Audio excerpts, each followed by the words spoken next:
Okay, good morning, everybody. Good morning. We were just getting mics and things sorted there, so hello and welcome, everybody. Great to see so many people here. Fantastic, in fact. And it's worth knowing that you're the lucky ones in many ways. There's a long waiting list of people who would have liked to have come. So well done for getting in first.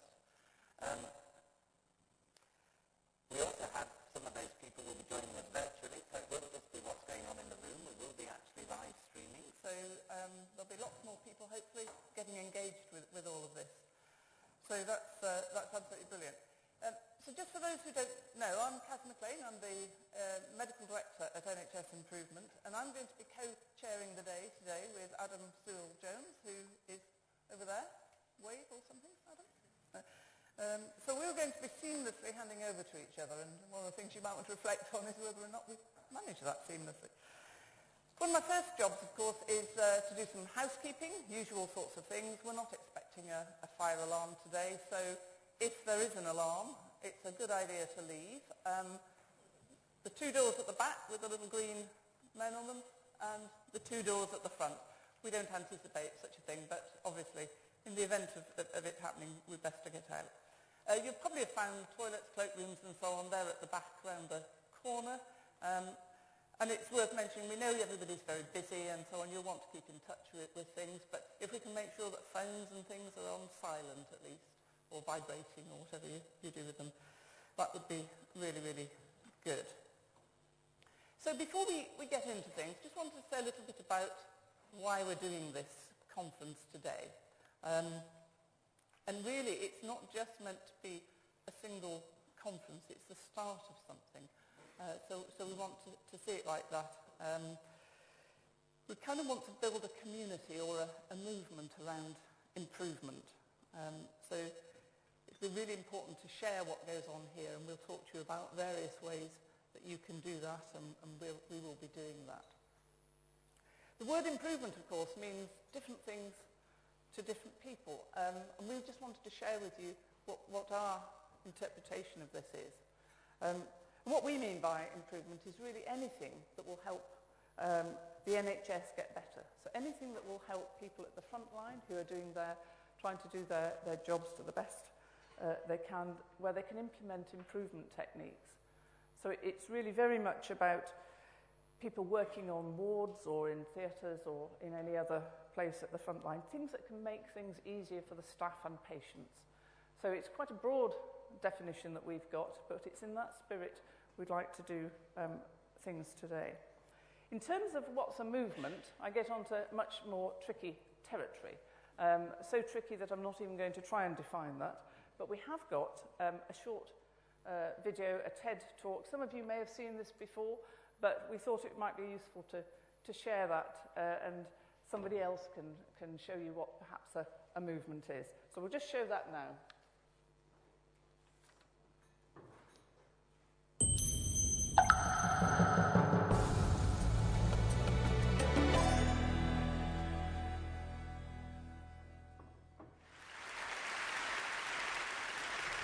So ladies and gentlemen, at TED we talk a lot about leadership and how to make a movement. So let's watch a movement happen, start to finish, in under 3 minutes and dissect some lessons from it. First, of course you know, a leader needs the guts to stand out and be ridiculed. But what he's doing is so easy to follow. So here's his first follower with a crucial role. He's going to show everyone else how to follow. Now notice that the leader embraces him as an equal. So now it's not about the leader anymore, it's about them, plural. Now there he is calling to his friends.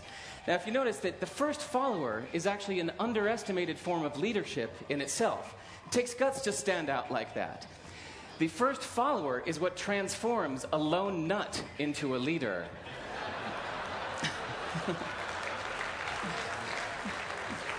And here comes a second follower. Now it's not a lone nut, it's not two nuts, 3 is a crowd, and a crowd is news. So a movement must be public. It's important to show not just the leader, but the followers, because you find that new followers emulate the followers, not the leader. Now here come 2 more people, and immediately after, 3 more people. Now we've got momentum. This is the tipping point. Now we've got a movement. So Notice that as more people join in, it's less risky. So those that were sitting on the fence before now have no reason not to. They won't stand out, they won't be ridiculed, but they will be part of the in crowd if they hurry. So over the next minute, you'll see all of the those that prefer to stick with the crowd, because eventually they would be ridiculed for not joining in. And that's how you make a movement. But let's recap some lessons from this.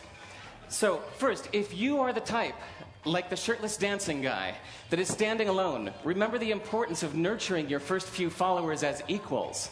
So it's clearly about the movement, not you. Okay, but we might have missed the real lesson here. The biggest lesson, if you noticed, did you catch it? Is that leadership is over-glorified. That yes, it was the shirtless guy was first, and he'll get all the credit, but it was really the first follower that transformed the lone nut into a leader. So as we're told that we should all be leaders, that would be really ineffective. If you really care about starting a movement, have the courage to follow and show others how to follow. And when you find a lone nut doing something great, have the guts to be the first one to stand up and join in. And what a perfect place to do that, Ted. Thanks.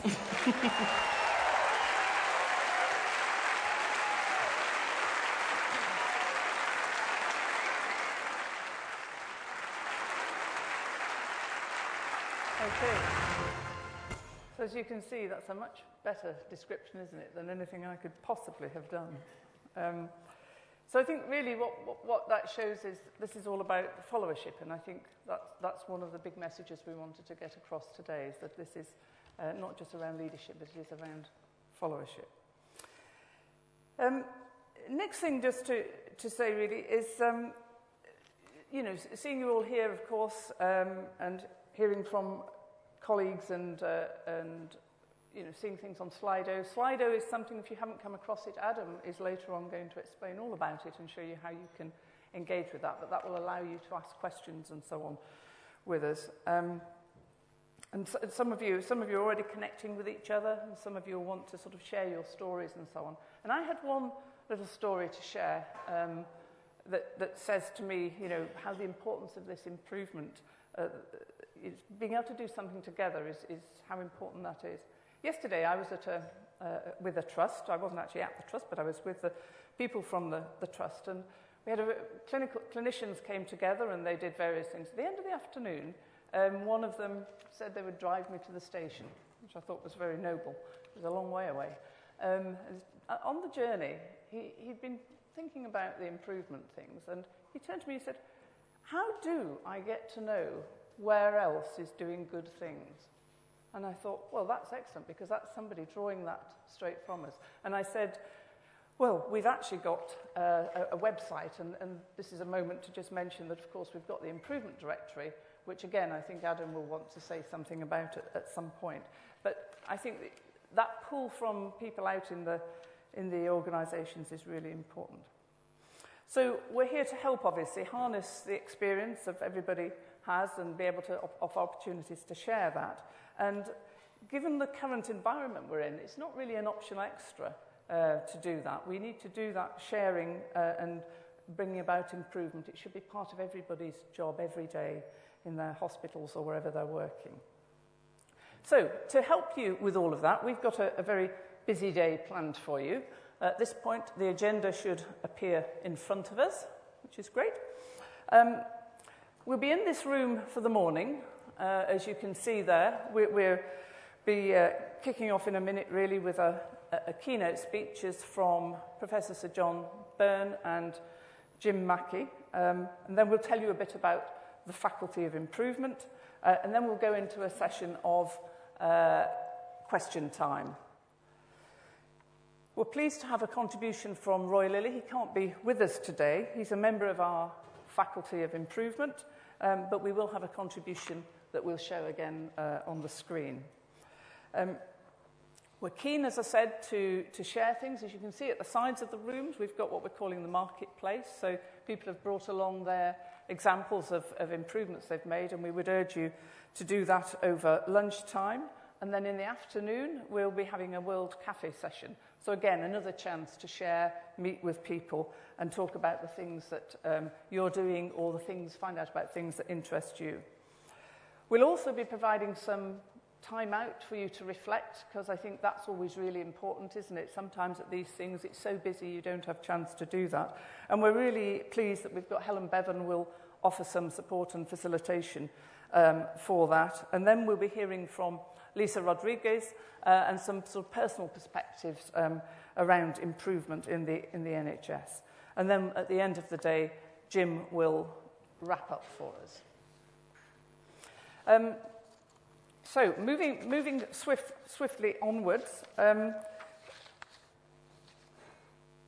lost track of what I'm doing next. I think I'm handing over to Adam, which is why I've lost track. So Adam, you're going to introduce our speakers. Thank you. Thank you, Kathy. Yeah, I think there's no risk that we're going to become the next Ant and Dec, so sticking with a day job is probably sensible. I would echo Kathy's sentiments. It's a real privilege to be jointly chairing today, and it's great to see so many people here with an interest in this area, and particularly as the Exec Director of Improvement. For me, it's really exciting that we're kicking off this year of improvement with a real focus on trying to create and energise an improvement movement across the NHS. I've been asked to tell you about some of the things that are happening. I will rattle through this as quickly as possible so that we can actually get into the detail. Those of you who are in the Twitterati, you'll have noticed, no doubt, we have a kind of hashtag for today, hashtag Improve365, so please feel free to tweet what you'd like. And I'm going to just briefly go through Slido for you, because it'd be really great for as many of you to engage with that. We really want to make sure those people who weren't able to get a seat round the table today and are dialing in from hospitals and other providers around the country, that they could feel as much part of the event as possible. And Slido is one of the ways we're going to do that. It allows you to ask questions during the day. So as well as being able to take questions in the room, those dialing in and others in the room will be able to ask questions. You'll be able to upvote questions, so that if we have 200 of them, we can ask the ones that seem to matter most to the people in the room. So I'm just going to talk you through the logistics. Hopefully, people will have already connected to the Wi-Fi, and I think the details are here. So if you haven't, there's the login details at the top. And all you need to do is go to the slido.com website through your browser. And the event is hashtag, which already comes up for you, I think, and then Improve365. Then it asks you to put in your email address and job title. Can I just have a show of hands? How many people are still in the room actively trying to log on and not ready to move forward? Okay, there's lots of you. I'm just going to give you a second then to allow you to do that. If you are in the room, please do not use the option of doing the live stream that's on your tabs, because there's a danger the Wi-Fi will crash, which will be somewhat disastrous for a digitally enabled conference. So if you're all those dialing in, feel free to live stream, obviously, but please, in the room, just look at the screens and the people standing in front of you. Okay, so what we're going to do, just to try and test it out, for those of you who are already logged in, is to do 3 quick polls. And we'll do polls throughout the event just to get your view. So a question will come up and you will be asked to answer that question. And hopefully we'll see some whizzy stuff on the screen. So the question, to be or not to be? So far we have 100% of 2Bs, but we've only had 1 vote come up. We're 9, still 100%. Okay, we've got a few nots. Not really over important, to be honest, the answer. But it's to make sure everyone's comfortable with the technology. The next question. In French vineyards, it's illegal to do what?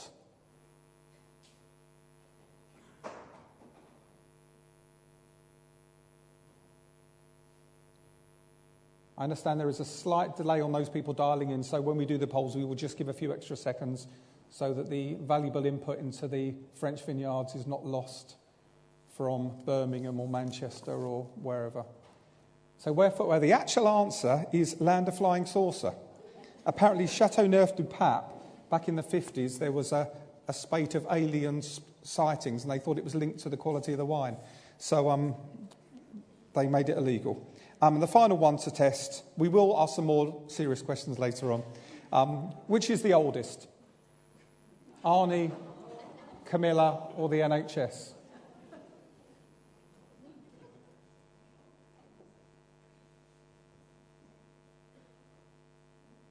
Okay, the truth is you're all right because they all turn 68 this month. So there's an interesting fact that if you're in the pub later, you want to share with colleagues.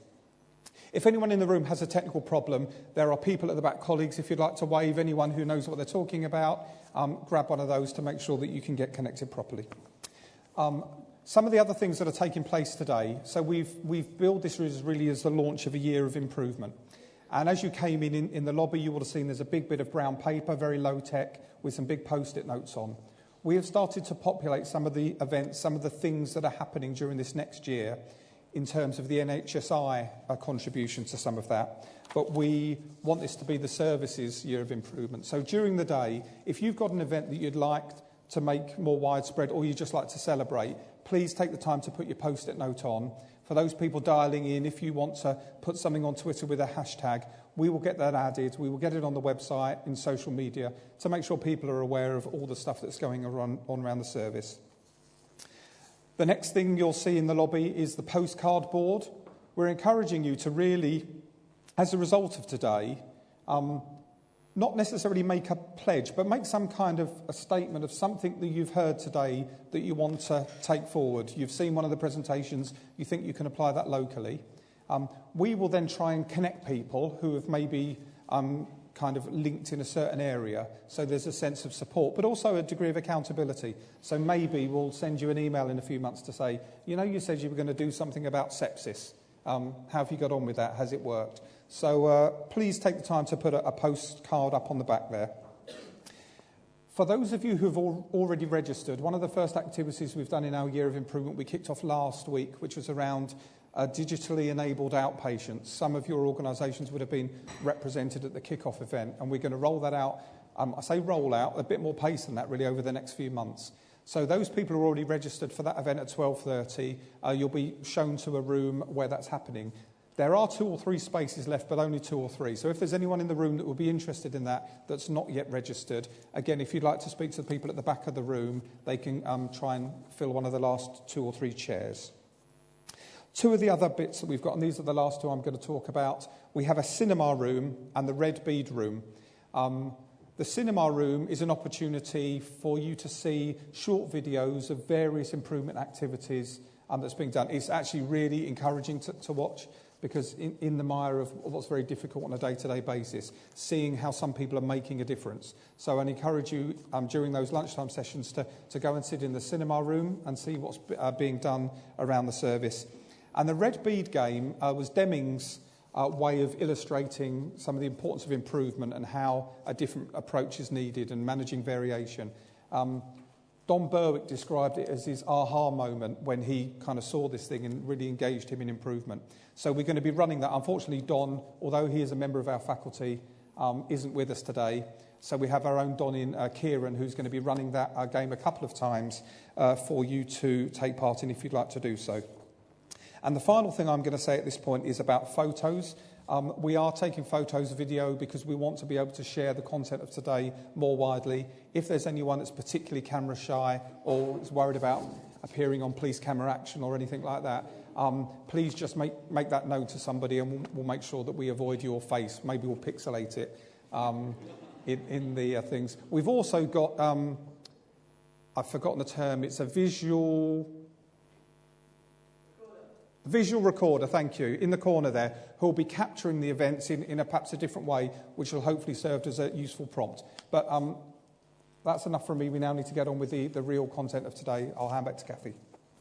Thank you.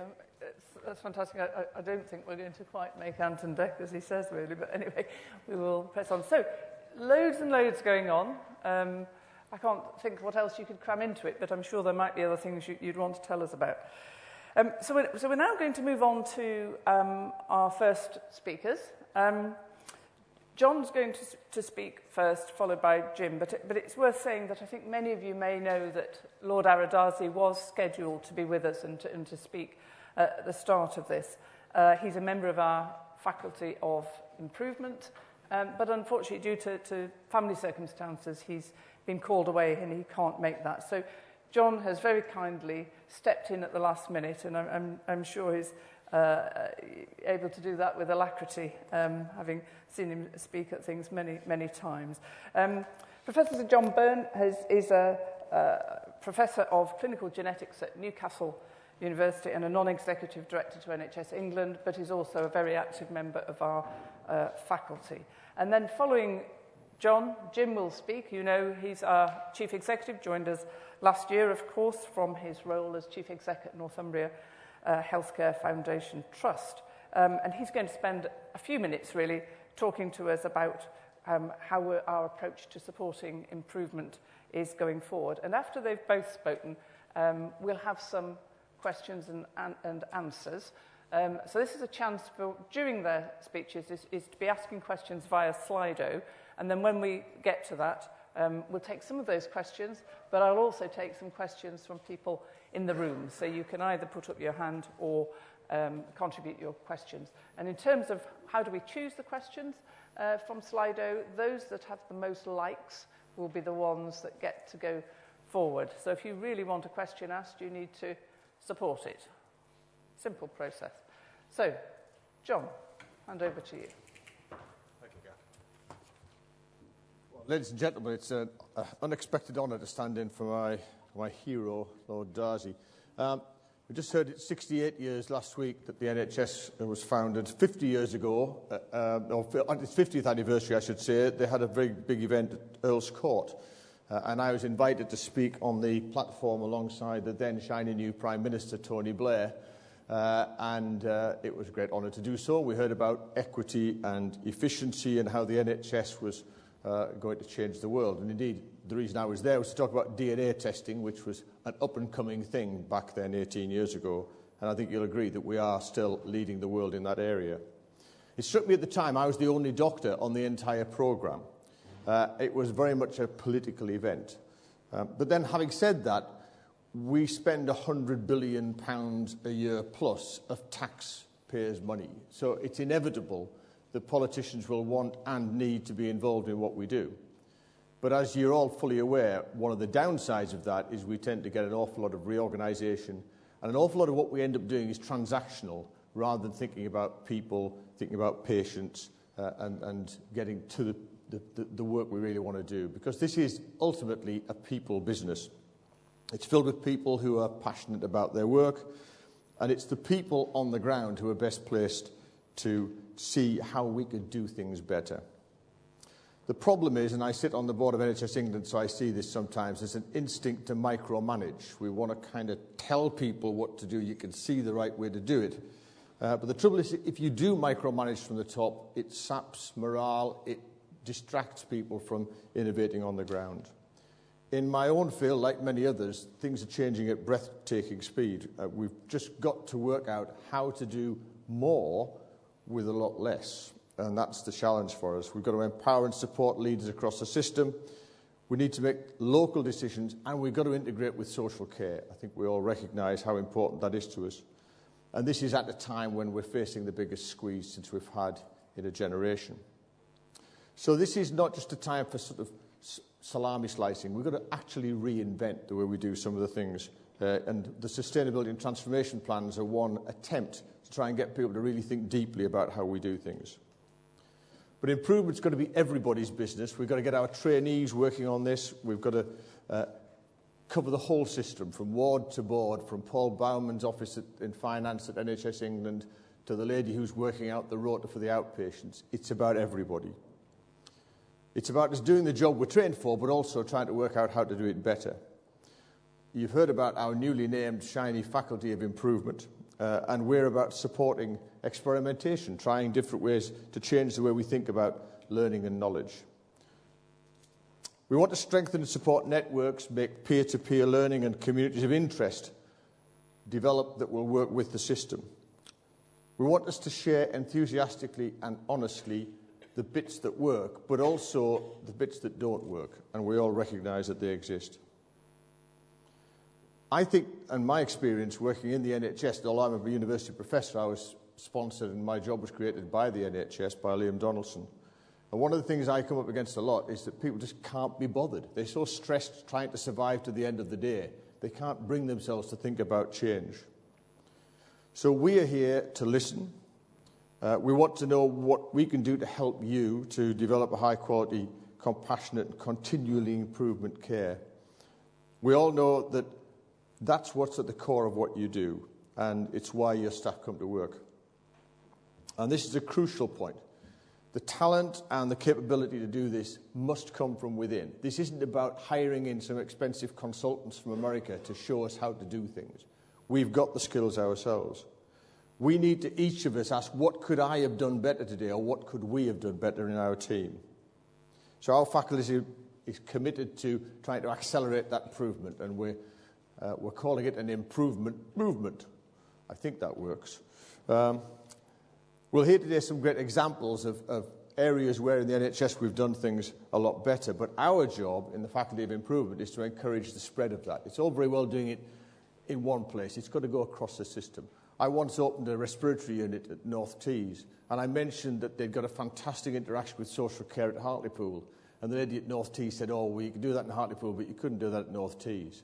They're actually in walking distance of each other. And you see that an awful lot in the NHS. It isn't a blank page.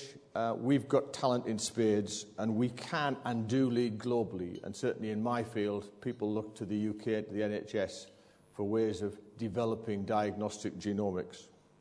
So we need you to help us to unlock that talent. We know there are some mission-critical problems that are unsolved, and it's our job to find those, and it's your job to tell us what they are, so that we can centrally help to unleash your ability to change the system. NHS Improvement is the parent organisation that created our faculty, and I know that they're very supportive of what we do, and I know particularly my friend and colleague of many years, Jim Mackey, who is one of the country's leading chief executives in the NHS that I'm sure many of you know. He's very committed to actually helping us to do this. So I'm pleased to hand over to Jim now, who will tell you a bit more about the practicalities of how NHS Improvement can help us do it. Thank you.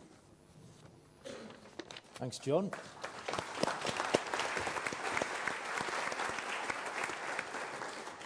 So I'm not going to spend very long talking this morning as usual. I don't like doing these things, so I'm going to get it over with quickly, and I can see you're anxious to start getting on with things. I'm just going to explain a couple of things before we start, and then I've got a few slides to talk through.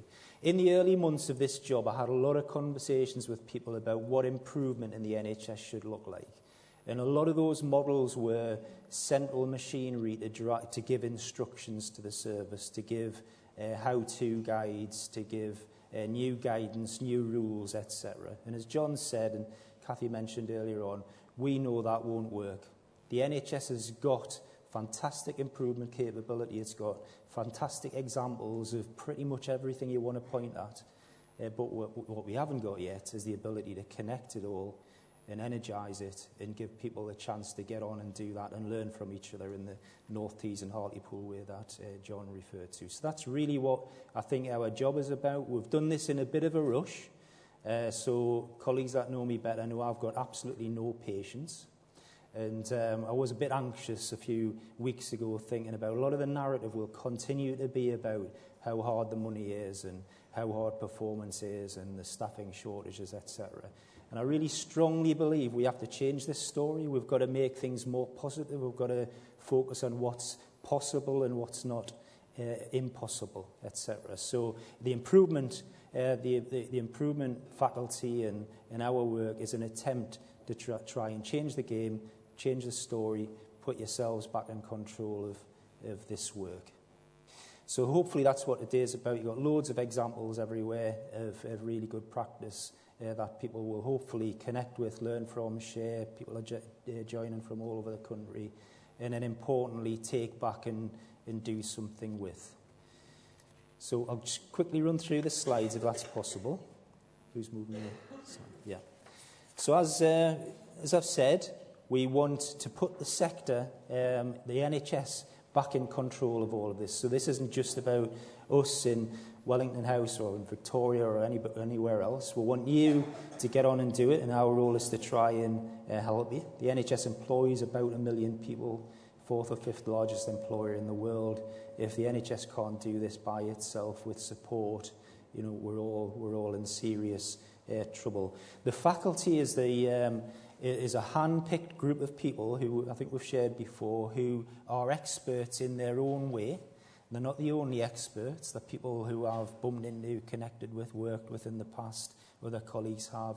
And their job, again, is to reach out with you and help support, offer guidance, offer connections, introduce you to people. And if you need things that are beyond the scale of what you can do in a local context, we can absolutely help with that. Next slide, please. We've absolutely had to build this around our business plan and our operating framework, and we're going to have to be a bit structured about all this, because my view again is in the last few years we've just become a bit chaotic. It's become a bit disorganised, a bit hard to see what the priorities are, etc. So this is an attempt to say these things are all important. They actually all work together. We've seen again in the last couple of days there's a lot of people out there who want to portray the case that you can either do quality or you can look after money, or you can do long-term innovation, or you can do short-term management. All of these things have to coexist.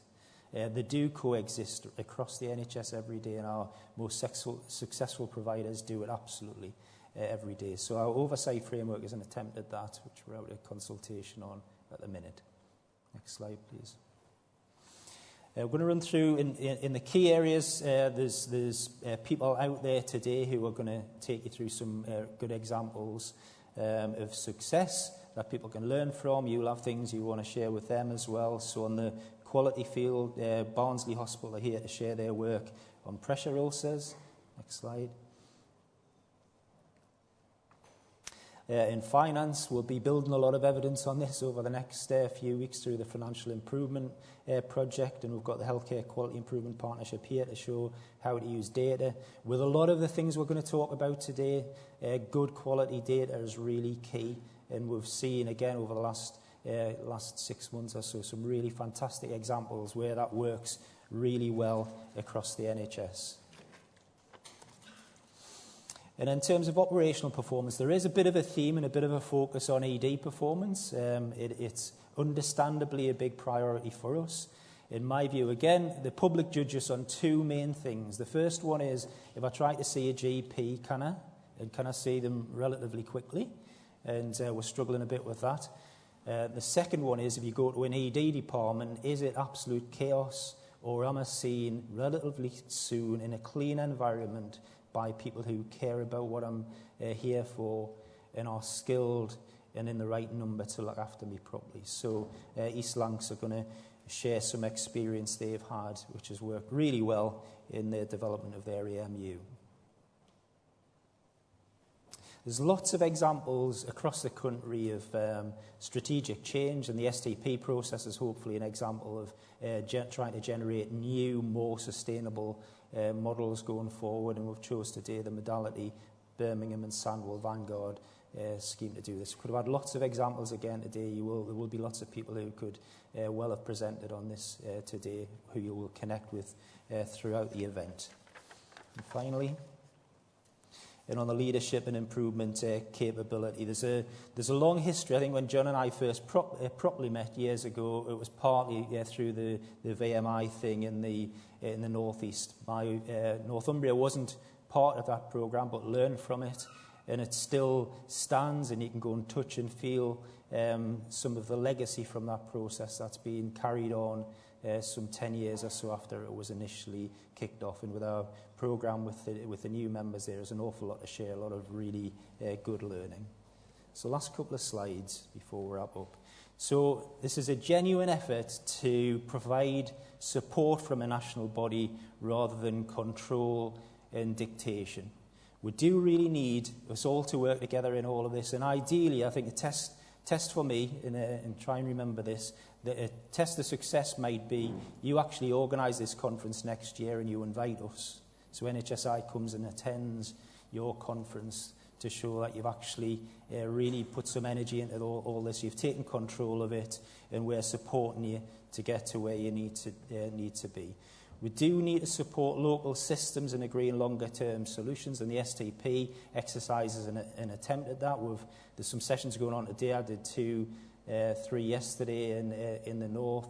There are real examples now where people are making a bit of a leap. There's an awful long way to go, but people are now putting a huge effort into finding good, sustainable, local solutions.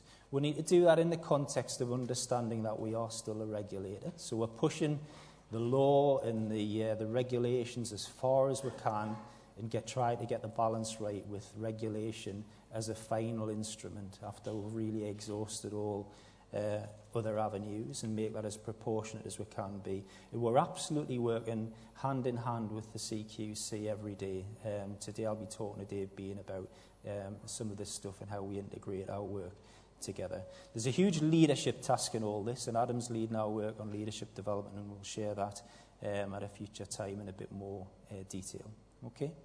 So the final one, I'm going to read this line by line. I would just say, get as much out of today as you can. Today is your time.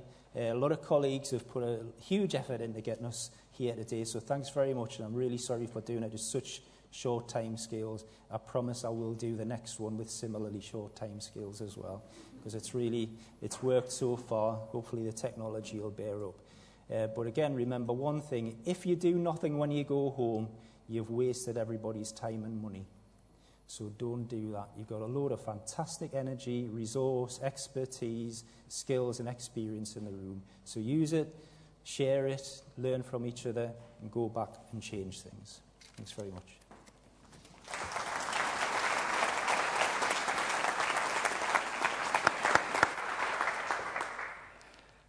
Great, thank you. Good, so we've got, you've heard some inputs there. Your chance now to ask some questions. We've got a few that have come through Slido. I don't know if they can be projected, or is that your plan, or am I just going to read them? There we are.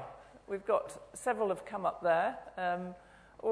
They all seem very good questions to me. I think we'll start with one of these, and then if you can be ready, there's some people with microphones. I think we've got 3 roving microphones. So if you can start putting your hands up, I'll spot where you are and we'll come to you. That would be great.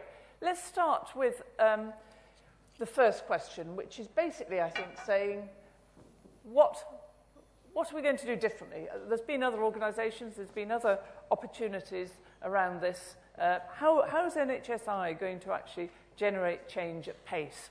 I don't know, Jim, if you want to start on that. Yeah, so I think there's a few strands to that, and we have looked at different approaches and different times in the NHS where there has been, so in my memory, I think we've had 3 or 4 periods where improvements actually had a lot of energy and worked quite well, but then not sustained itself. So the one I mention all the time is the collaborative processes, which I think for a period of time worked incredibly well.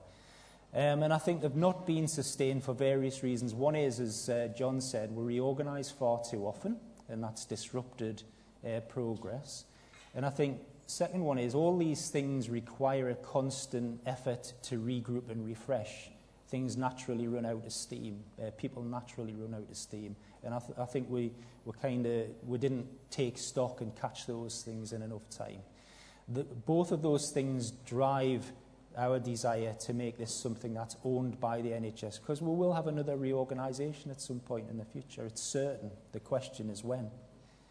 So ideally what we want to do is to build something that survives that, because it's actually owned by people in the NHS who are still going to be there at the end of that.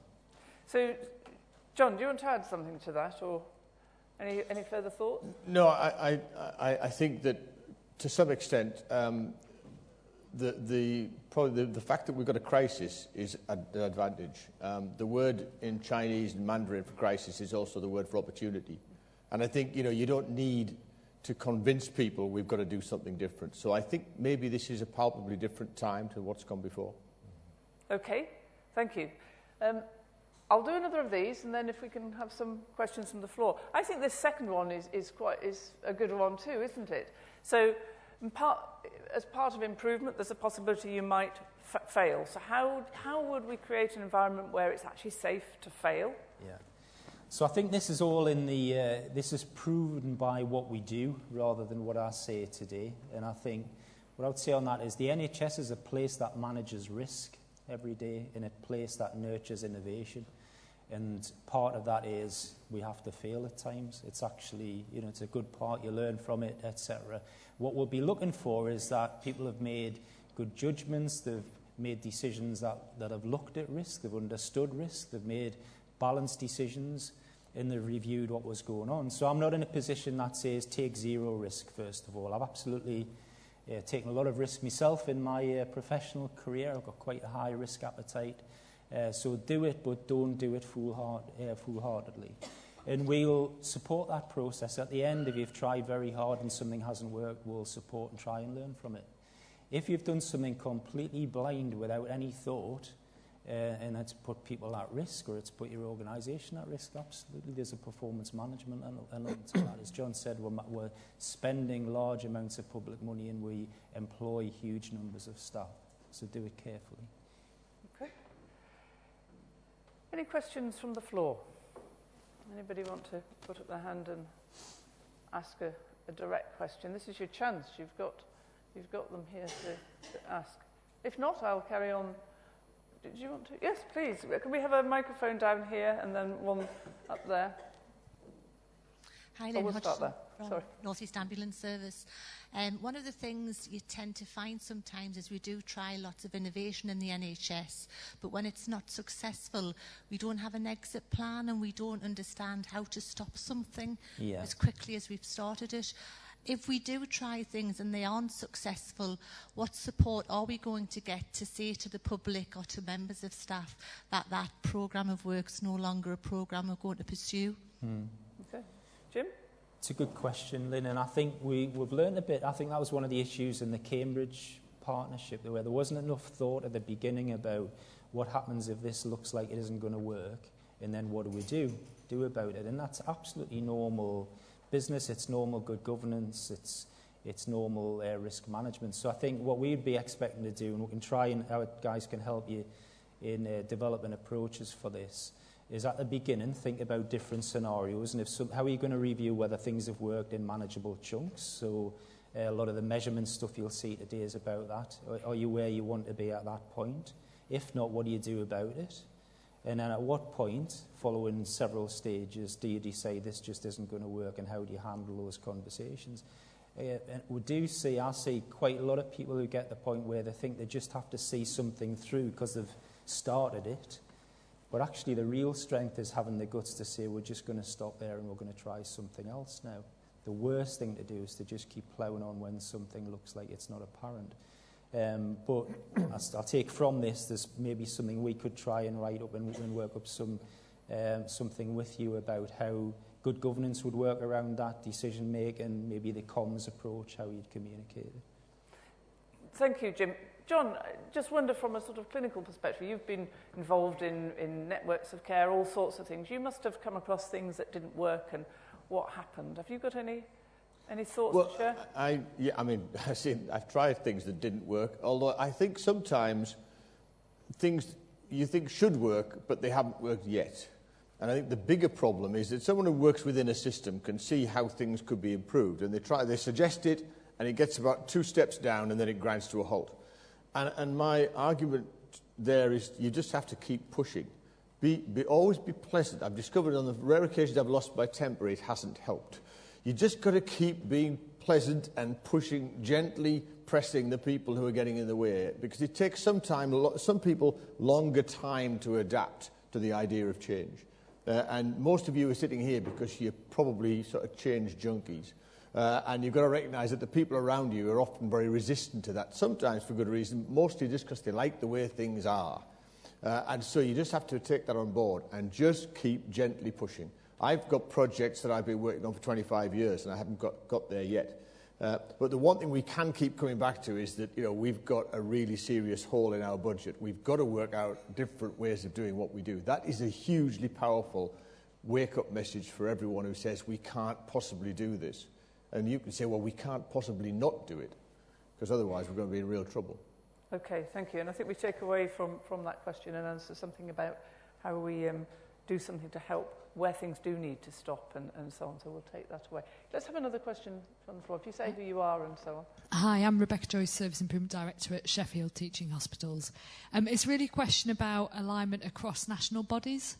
And so how do we get consistent messaging, and how do we align the system levers and performance measures with what you've talked about? Because some of the stuff feels quite difficult as a provider. So how do we align that with the improvement culture that you're trying to promote?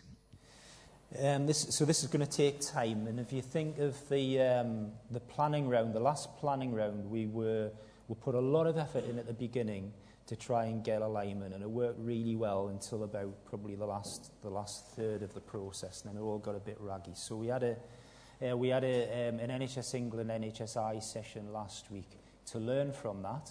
First of all, we accepted it didn't work the way we wanted it to. Learn from it, and we've got a programme that will come out next week about accelerating the next planning round, which will declutter things as much as possible, bring a lot of it further forward, do a lot more jointly, and frankly get rid of a lot of the rules and mechanisms that we've got now, because they're just mechanisms for conflict. The short answer is we're all working really hard at it at every level. You know as well from your work locally, if you have separate institutions, you create a boundary that can cause a tension and a potential different perspective and a conflict. I think the first thing is we recognise that and we work hard at it, and we have to do it right throughout all of our systems. And as with all of this stuff, the most powerful thing is people see how we behave and what we do, and that feeds things. So it links to one of the other questions about heavy-handed performance management. I can say today we're going to not do that. There'll be times when it has to get a bit tense from a performance point of view, but our main method of operation can't be that. But if I was you, I wouldn't believe that until you see it. So I think we've time for a couple more quick questions and answers. I think Jim's answered that top one really largely in that one there. So we'll move on to the next one on there, which has just moved again. You touched on this, Jim, in your speech there, but how are we, I suppose I should say, really, going to manage the challenging position in NHSI of both an improving and supporting organisation and with the regulatory things? You touched on it, but obviously people would like you to just expand on that. Yeah. So a lot of these things don't have an easy answer to them, and we're taking a huge risk with this approach.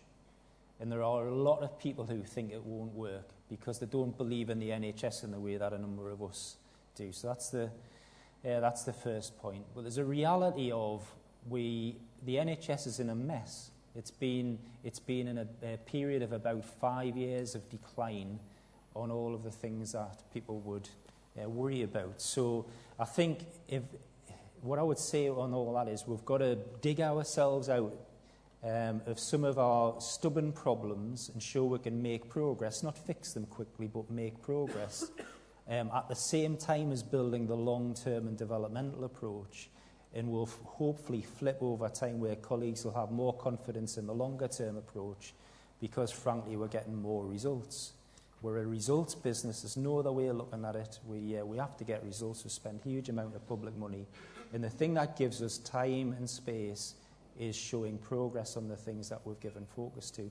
Key to that is a sense of priority, which is why you'll never, if you ever hear me talk about 15 priorities or 20 priorities, somebody needs to take us home and put us in an ambulance because I've lost the plot.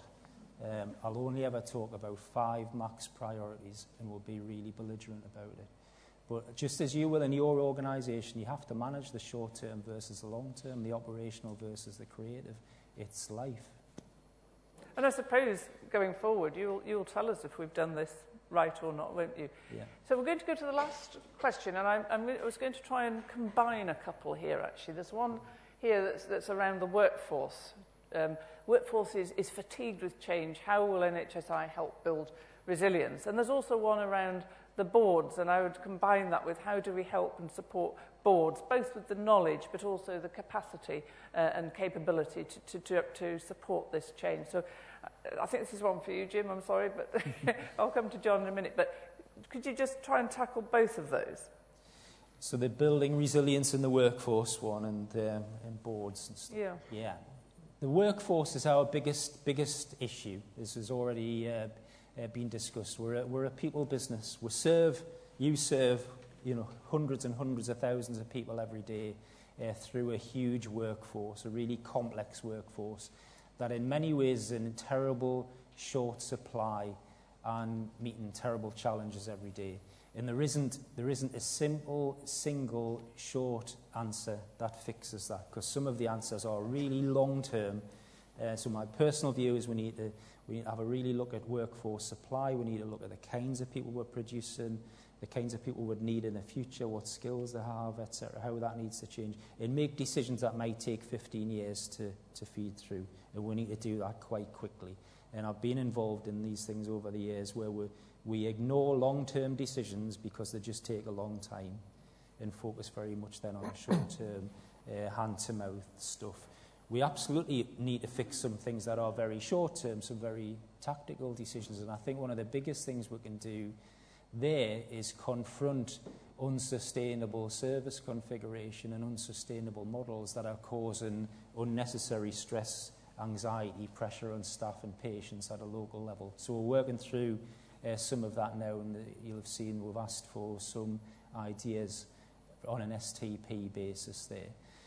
And I think the big thing in all of this is, as leaders, we all need to get close to our staff and show some positivity, show some leadership, show some hope. And I feel at times people looking to us to do that, and I'll do my bit. Everybody needs to do their bit with this. It's an everyday part of our job as leaders at every level, and you all know that all the leaders aren't the people in the hierarchy. So in your organisation, make sure we're all doing our best to lift heads, correct things that can be corrected, work on things that are going to have to be corrected over time, and show people this chance of a better future. Great, thank you. I think we've drawn to the end of that particular time. Thank you very much for answering questions. It's never easy, is it, on the spot? There's loads more, and there will be time later in the day, I think, to do some more. But I think we'll also make sure we get some answers to the questions. I'm saying this because I think the technology allows us to do that at some point. So can we just thank both Jim and John for their contributions?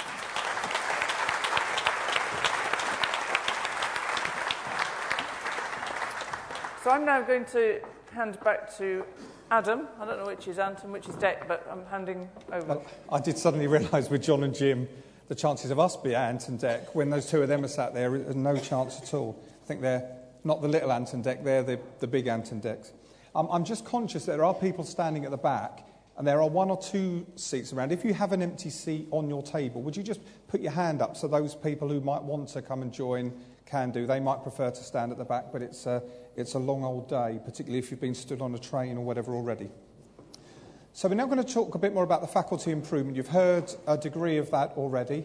It's a varied membership with people with a different degree of expertise. We've got some internationally renowned clinicians. We've heard mention already of Ara and Don, and we've heard from John. We've got people who've got a real passion for engaging patients in a better way. We've got people who are very strong on data. We've got a whole range of particular interests. So we've put together a short video to try and introduce a few of the members to you before we actually hear from some of those individuals more specifically.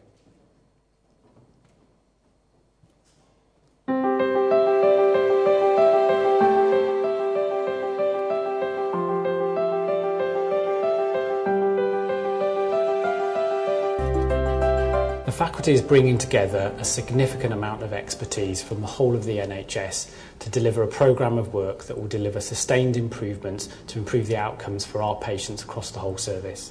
Well, this is a group of very experienced people, very knowledgeable about the NHS. They have experience in many different organisations, and they have a shared vision about promoting improvements in quality across the NHS. By bringing those experts together, they're able to define areas where the service can improve, utilise the best evidence available from both the NHS and also internationally to ensure that we're able to support the front line in delivering changes that improve outcomes for our patients. Faculty's role is to understand a little bit more about how it is for frontline teams to listen. Undoubtedly a group of people with particular skills and expertise, and I think if we come to that work willing to be more collaborative, share what's good and support teams, and that's a great resource for those teams to draw on. it's important that we have a system that supports our staff to do the right things every time they work with patients. We know that we need to do more for less. We know that we need to keep up with the rapid advance of healthcare delivery in other parts of the world. And so our challenge for us is absolutely desperate about how we can improve. I think one of the most important roles the faculty can play is remind NHS Improvement and the system and partners that healthcare is fundamentally a local activity. And the best thing that system stewards can do is help put in place the conditions that support improvement locally. That might be about giving people access to good examples of good practice. It might be about supporting people to build their capability, knowledge and confidence. Or it might be about recognising that most national and international experience shows that improvement takes some time and constancy of purpose over time in order to deliver really transformative results. We have to ensure that the people who make up the Faculty of Improvement see this as a long-term enterprise, not just another short-term initiative. And having this group of senior people with a shared vision and with a commitment to a long-term effort, I think can make a profound difference. I think this Faculty of Improvement has brought together a whole range of skillful people who have got track record in having done it. And I think one of the things that really cuts the mustard in the NHS is being talked to by people who've been there and done it rather than someone who's just got a degree in it. We need to become learning organisations. We've got to make headroom for people who can think of new ways of doing things and protect them and allow them to change and try different approaches that will bring a more efficient and more effective service. The best piece of advice I can give to the people in our service is always focusing on the patient. They are absolutely key to ensure that each of our programmes of improvement are focused in on improving outcomes for them, their families and our communities. Quality improvement is best done in teams, so we need to build really effective teams focused on delivering quality improvements, and those teams should take time out on a regular basis to review what it is they want to improve and how to go about it. I'd say seek out like-minded colleagues, seek out the resources that are available. The Health Foundation produces a quick guide to quality improvement. There are all sorts of resources that are out there to help. It's very, very tough, but you're not alone, and there's a lot of people out there that want to help and want to help you make the difference. My aspiration, my hope, is that it creates the opportunity for us to have a much more dynamic conversation with our staff across the NHS, so that our staff feel supported by a leadership that is committed to helping them improve, but also helping them create the conditions by which they can improve. The NHS is an outstanding organisation that delivers every single day for millions of patients. The Improvement Faculty give us the opportunity to ensure that we are the very best in the world.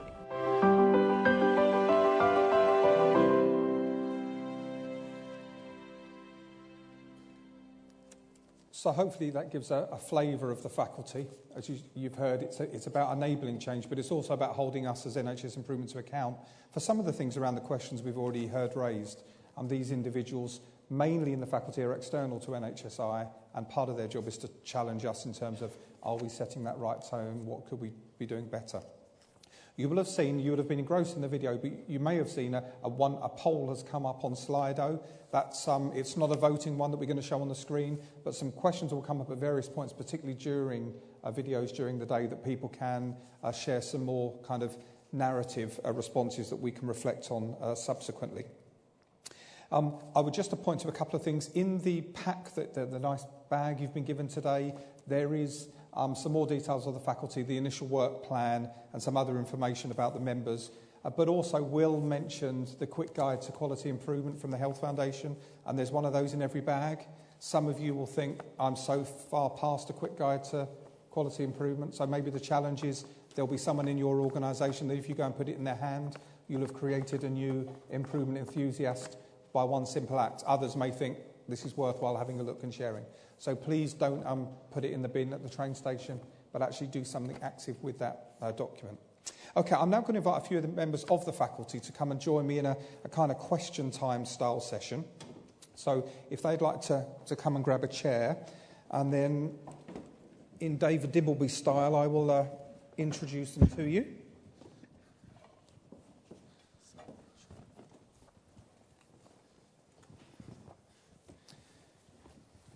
So I'll start on my right with Dr. Matthew Patrick, and all these people have very impressive CVs. I feel embarrassed actually to be sat here, really. Matthew's the Chief Executive of SLAM, or South London and Maudsley, a post he's been in since 2013. Prior to this, he was the Chief Exec at the Tavistock and Portman NHS Foundation Trust, which many of you know is a specialist mental health trust in London, with a national role in training and education of mental health and social care workforce, and a clinical specialisation in child and adolescent mental health services and psychological therapies. Matthew originally trained as an adult psychiatrist at the Maudsley and Bethlehem. You change me if any of this is wrong, and I've been given... I was going to say, you don't have to read it all. No, I know it's important. And for many years, he combined clinical work and developmental research. I'll then jump on now to another impressive individual, Professor Mark Radford. So Mark's the Chief Nursing Officer at University Hospitals Coventry and Warwickshire, previously a nurse consultant in emergency care, and supported a range of national developments in care, including work on the National Confidential Inquiry into Patient Outcomes and Death. He's been involved in the Modernisation Agency, MHRA, Health Education England and the Department of Health. Also a Professor of Nursing at Birmingham City University, with a particular interest in big data analytics, staffing models and development. Mark has done a fair bit of academic work and had a lot of publications. And then we've got another professor, Maxine Power, a 20-year career, a clinical career, and one of a small number of non-medical professionals being a speech and language therapist to be awarded a Medical Research Council Clinical Research Training Fellowship. In 2006, awarded a Health Foundation Quality Improvement Fellowship, spending 1 year with the IHI in Boston, and completed a Master's in Public Health at Harvard. During her fellowship, she focused on two key areas: organisational culture and its impact on the adoption of quality and safety initiatives, and implementation of large-scale change in stroke care. Since coming back to the UK, she's undertaken several roles in improvement, with previous roles including the Associate Director of Quality Improvement at Salford Royal, and she's currently the Director of Innovation and Improvement Science at Salford Royal, where she leads the innovation centre that many people will be aware of, called HALO. Then we move to Nigel, who will be known to many of you. Nigel Edwards, Chief Exec of the Nuffield Trust. Prior to this, he was an external expert with KPMG's Global Centre of Excellence for Health and Life Sciences. That's a mouthful. Yes. And a Senior Fellow at the King's Fund. Nigel's Policy Director at the NHS Confed for 11 years, and he remains an honorary visiting professor there. Has a strong interest in new models of service delivery and a practical focus on what is happening on the front line, as a wealth of experience in wider healthcare policy in the UK and internationally. And then last but not least, Annie Laverty, another speech and language therapist. Hey, no. I didn't know that. So we're probably not diverse enough on the panel. We have too many speech and language therapists. Developing advanced clinical skills in caring for people with stroke and their families. Annie's had a variety of senior leadership roles, working closely with multidisciplinary teams to redefine relationships, highlight gaps and strengths in care, and discover creative solutions to challenges faced. As a senior lecturer, she has shown a long-standing interest in developing the role of patients as teachers. And since 2009, Annie has been the Director of Patient Experience at Northumbria NHS Trust, and that was a new executive role put in at the time. She is a Generation Q Fellow, and we'll have some others of those in the room, which was a pioneering leadership scheme funded again by the Health Foundation, designed to develop a new generation of skilled and effective leaders in quality improvement. So that's the introductions done, and I don't think I made any major gaffes, so that's the finish. So we're now going to ask, open up some questions. We did use Twitter over the last couple of weeks to draw some questions out from the public that they might want to put.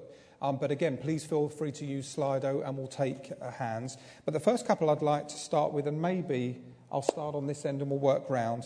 One question that's came in: how do we balance the need for evidence-based improvement versus a sense of just get on and do it and be prepared to fail? So Mark, why don't you kick us off on that? Yeah, absolutely. I mean, one of the key things around evidence is there to enable leaders to make decisions.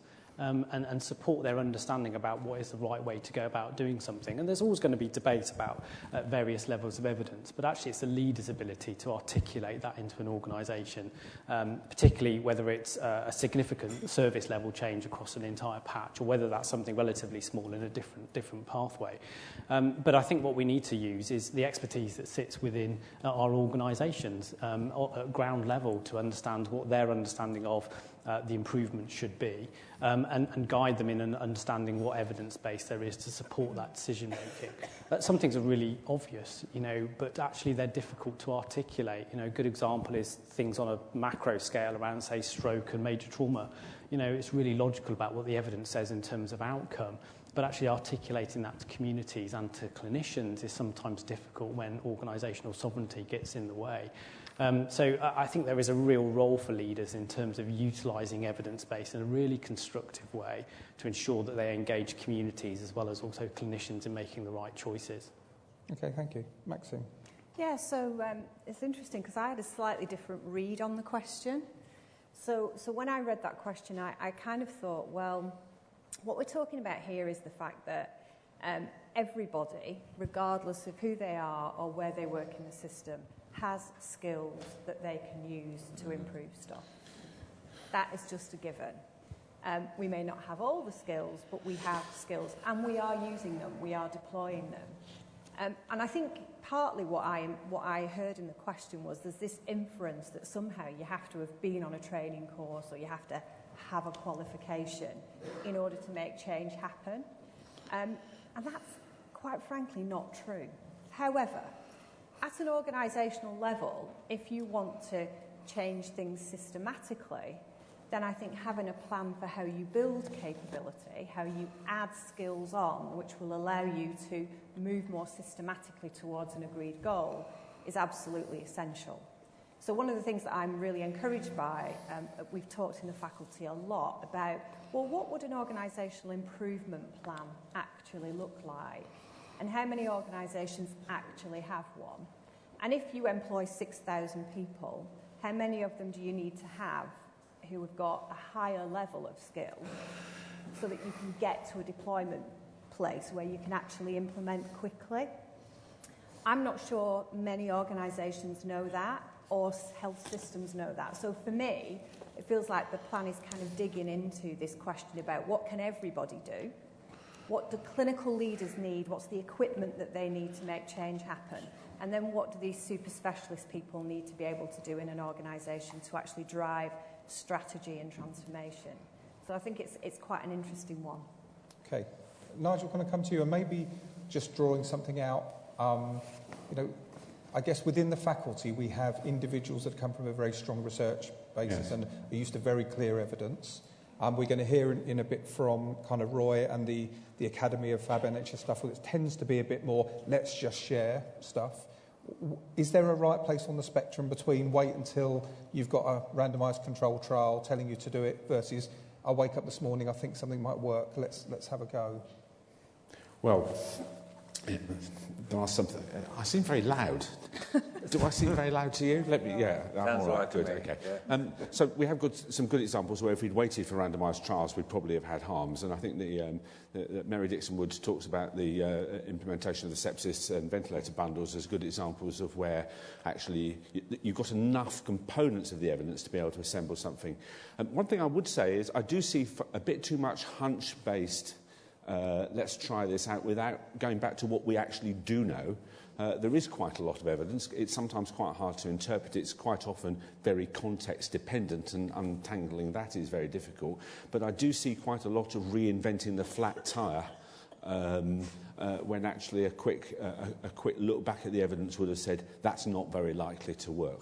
And one of the other issues there is if you haven't defined the problem properly, you then may not be able to match the evidence to your problem. I see again perhaps a little bit too much let's get on with it without really thinking about what actually it is and what the problem is. Having said that, One of the criticisms you might make of quite a lot of what we've done in the NHS, particularly around some of the early attempts at integrated care, is far too much sitting about thinking about the problem in horrible church halls with flip chart paper and post-it notes, talking about what great things we might do at some point in the ill-defined future. And I think in some of these cases there is a get on with it and then use very, very rigorous time series methods to see what is happening and whether or not you're making a difference. But be very clear that where you have got the evidence, you should use it.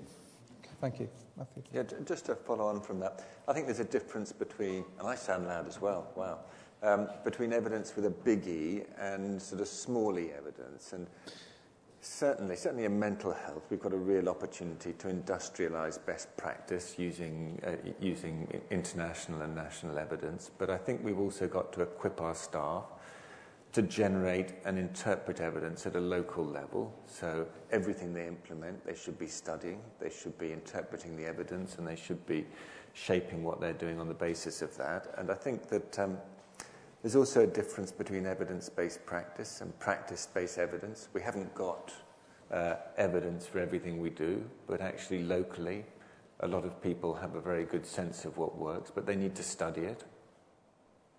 No, interesting. Annie, that's... Yeah, personally, I'm somebody with a large appetite for jumping right in and having a go. So that would be my natural inclination, and I'm aware of the advantages of doing it, and linked to what Maxine said, where there are people across the NHS that have an opportunity every day to make things better. We should be grasping them and not delaying that. I think the tension is at certain times, and perhaps, now arguably more than ever, there's an urgency around that, and that brings the responsibility to properly assess, because not all innovations will result in something that is either cost-effective and arguably could do more harm. And if that is widely diffused, then the chance of undoing that harm is dangerous. So I think it brings a responsibility to have effective means to weigh those options up. And also the commitment that if we are jumping in and using the enthusiasm and expertise that does exist across the NHS to have a go, then with that brings the responsibility to measure well and measure reliably so that we don't keep reinventing the flat tires. Okay, thank you. So just a follow-on question. It draws on one or two of the questions on perhaps earlier about why NHS IQ and others before, what's different this time? And I think sometimes they're kind of harsh. It hasn't delivered much change. I think many people in the room would probably reflect on some of the impacts of those organisations, how day case rates are a very different place to where they were before some of those initiatives work. So there has been some real movement. But do you think we're at a point now where we're at that? So Jim would often say, in various ways, now is that we've just got to get on and do now. Do you think there is sufficient evidence-based capability, capacity to be doing that, or are we still in a phase where we need to be understanding more before we can, really start to make some significant strides in improvement? I wonder if we do know what. It's the implementation. It's the hard bit. Yeah. I mean, we've got a great menu of stuff that we do already know. That's why I say it is worth going back to look at the evidence, because there's quite a lot there, and there's people have done things, evaluated them, and learnt what works. It's the how you adapt it to your context, and that's about a whole set of. I think we've often over-focused on the technical skills. Both at the strategic level, where we have thousands of slides telling us what the future's going to be like, and at the local level about the technical design of change, and far too little on the sort of the relationships and how I engage people and are people actually with the programme, and perhaps combined with that a little bee I have in my bonnet, which is a massive over-focus on leadership as opposed to the importance of middle and management and frontline supervision. Who are the people who actually go and implement a lot of this stuff? Don't get me wrong, leadership's important, and I do understand that literature, but there is a sort of over-privileging of the top of the system, and perhaps not nearly enough attention to the sort of some of these middle and frontline level people who actually whose job it is to go and do it. Okay. Can I just pick up? So one of the things that I think is really interesting is if we implemented everything that we know works, we would be in a very different place. But we have known for decades now that things like aspirin, if given to people with ischemic stroke, will save 1 life in 100 patients treated. And we still only get that treatment in 7 out of 10 times on average. We've known that for a decade. And that's just one example. There are thousands of examples just like that. And the challenge that we've got is variation. So variation exists everywhere. It exists in your organisations, it exists in every healthcare system in the world. And if we could look at that balance between what we know works, the variation that exists, and then the actual strategies that we can deploy to actually close those gaps, we'd be in a very different place. What's interesting is if you look at STPs or you look at locality plans, they'll give you chapter and verse on what we should be doing. They'll give you a page, if you're lucky, on how we're going to make the change happen. And that's the paradigm that needs to shift. So the encouraging thing, I think, is that there's an opportunity here with NHS Improvement to bring leadership and improvement together so that it's seen as one and the same thing, with a leadership that has a skill set that will enable them to close that gap and understand how to implement, which I think is different. Yeah, it's just to build on that point, really, which is, there are huge levels of variation, but we have to face up to the elephant in the room to a degree, which is that some of this stuff doesn't land because there is a not invented here, and people not wishing to adopt this stuff within their own locality for a variety of different reasons. And, I have to reflect back, as a nurse and a clinician myself, that sometimes, the professions are resistant to some of this stuff. And, if we are going to look at pace and scale, we're going to have to, in our own individual organisations and probably nationally, about identifying what works, giving clear ideas about how to be able to deliver that, but also facing up to some of that stuff within our own organisations about why variation exists. And a lot of that, to be frank, is down to resistance in part for people to be able to adopt something that works elsewhere.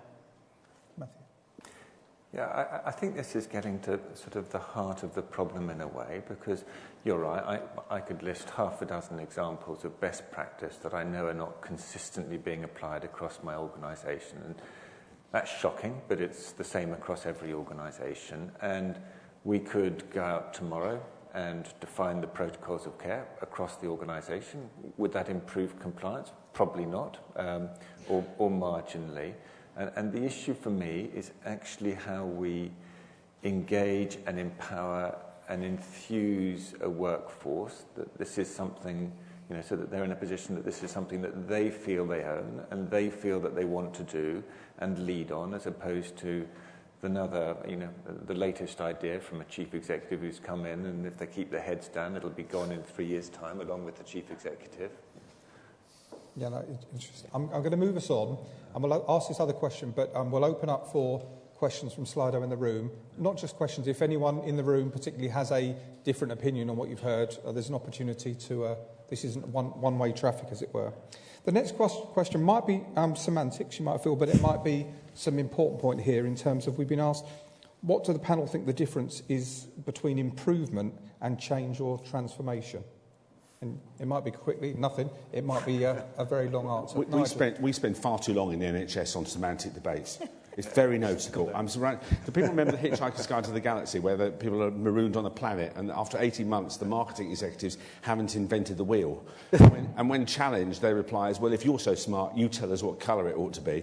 I'm definitely reminded of that. And it's a very noticeable thing. When you go to international events, everybody says the Brits are great, but they're far too conceptual. Why don't you just go and get on with it? What I would say, however, is the big transformation project is also a jolly good way of postponing something to a later point, hopefully when you've left. Most of them fail, and most of the transformation we talk about is actually the sum of very large numbers of small, very well executed changes consistently done over long periods of time. So it's a bit of a false dichotomy. Anyway, I don't have strong opinions on this matter. So you don't like the semantics, but this isn't completely semantic. There is something. I think there is something there, but do you know what I mean? There is a tendency for us to over-obsess about these things.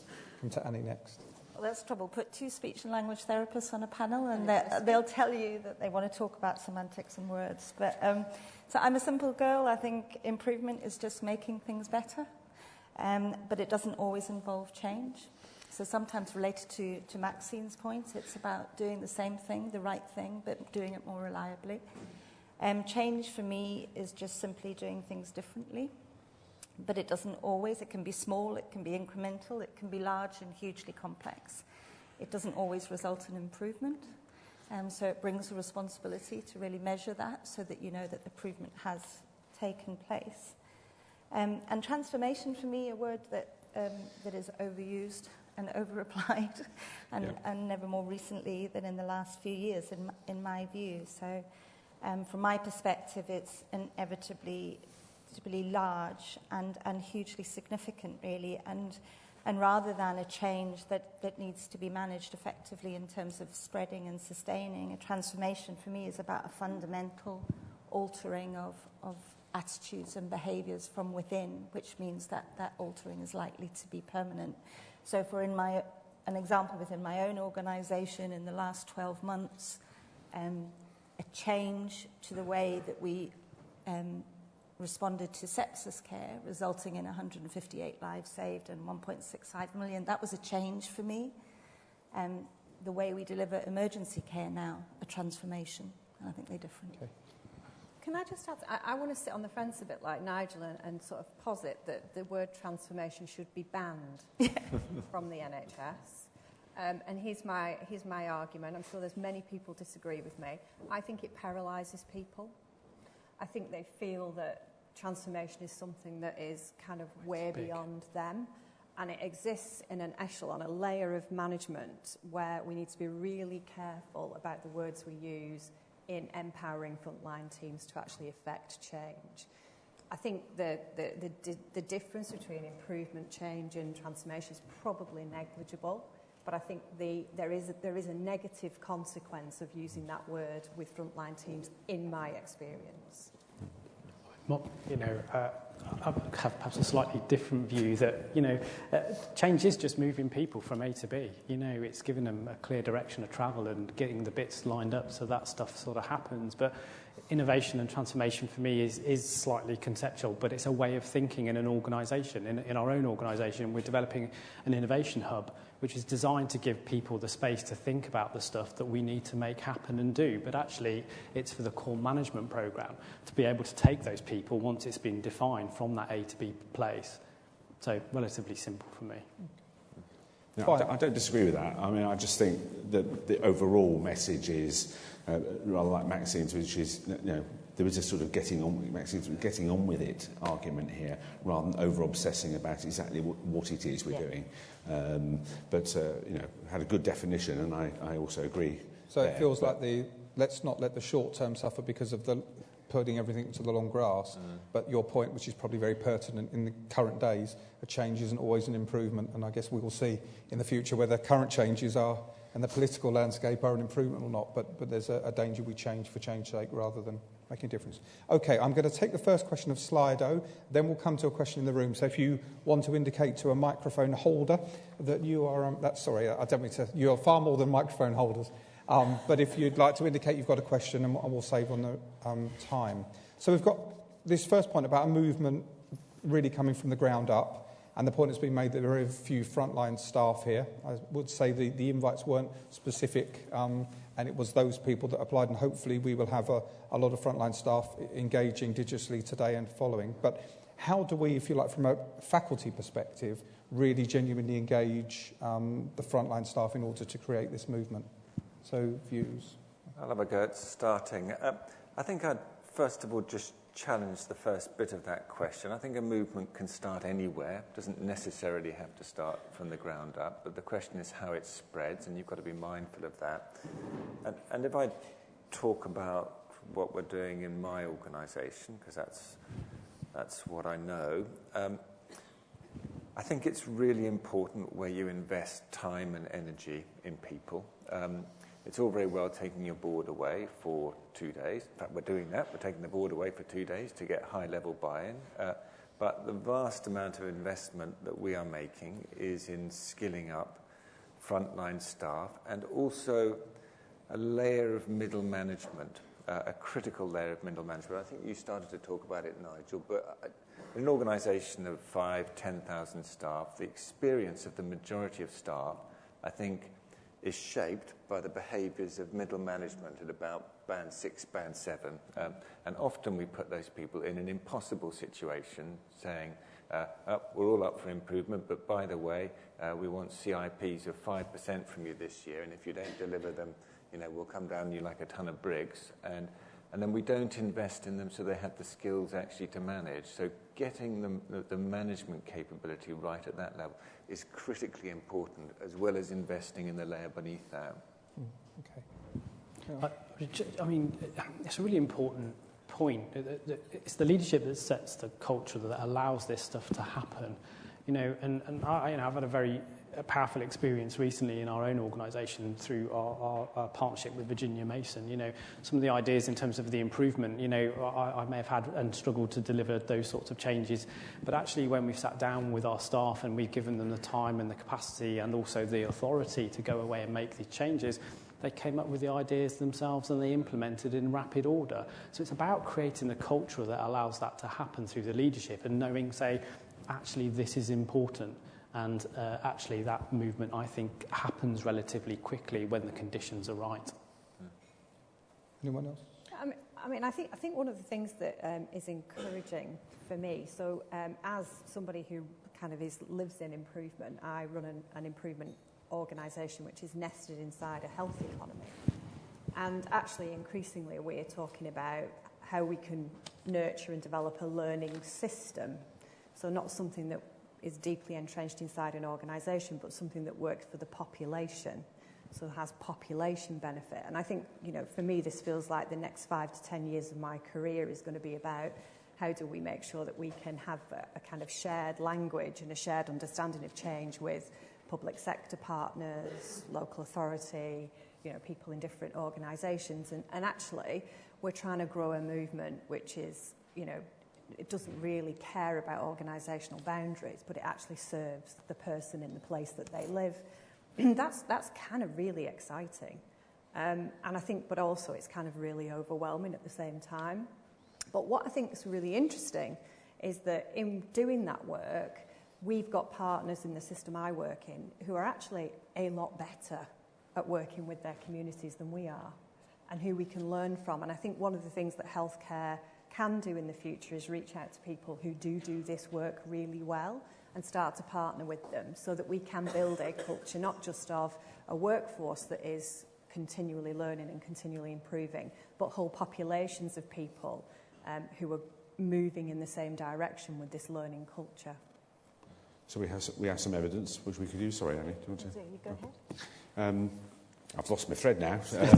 Wow. So just asking people to improve without giving them a method. And it doesn't seem to matter what method. You can use lean or whatever, but you need to have a method. And I've seen quite a few attempts to do improvement where people haven't been given that, and guess what? It doesn't work. Giving people feedback. So there's too much collecting information when people are not getting information back. So that we know that works. Management support for this. Both at middle level and top level. And I think one of the intriguing things I observe here is some of the organisations that do best do seem to manage to protect their middle and front-line staff from some of the oddities of the way that performance is managed in the NHS more generally. So they create a sort of a bit more safe space. And then the other bit of evidence we have here is time to do it. So if we take away all the SPAs that the consultants have that are supposed to be about redesigning care, don't be too surprised if they can't do it. I think giving people space and time. So there is some evidence that we can deploy here that helps with this question. Annie? Yeah, would agree with all of that. My experience is that improvement happens in teams, and keeping that change as close to those teams as possible. The best way of sustaining that change, the best way of gaining great ideas for what the frustrations they face every day and what gets in the way of providing the care that they want to provide every day. So I think the point raised by the individual in that question is entirely right. And then I would argue that it's about partnership with the people that are using those services, working with those teams. Patients, families will see things we don't see. and they will be able to articulate things we don't understand and don't know. So the more effective that we are at bringing those two groups together, I think is the solution. And I think those skills can be taught at every level of the organisation, and you need leaders at all levels of your organisation, independent of hierarchy.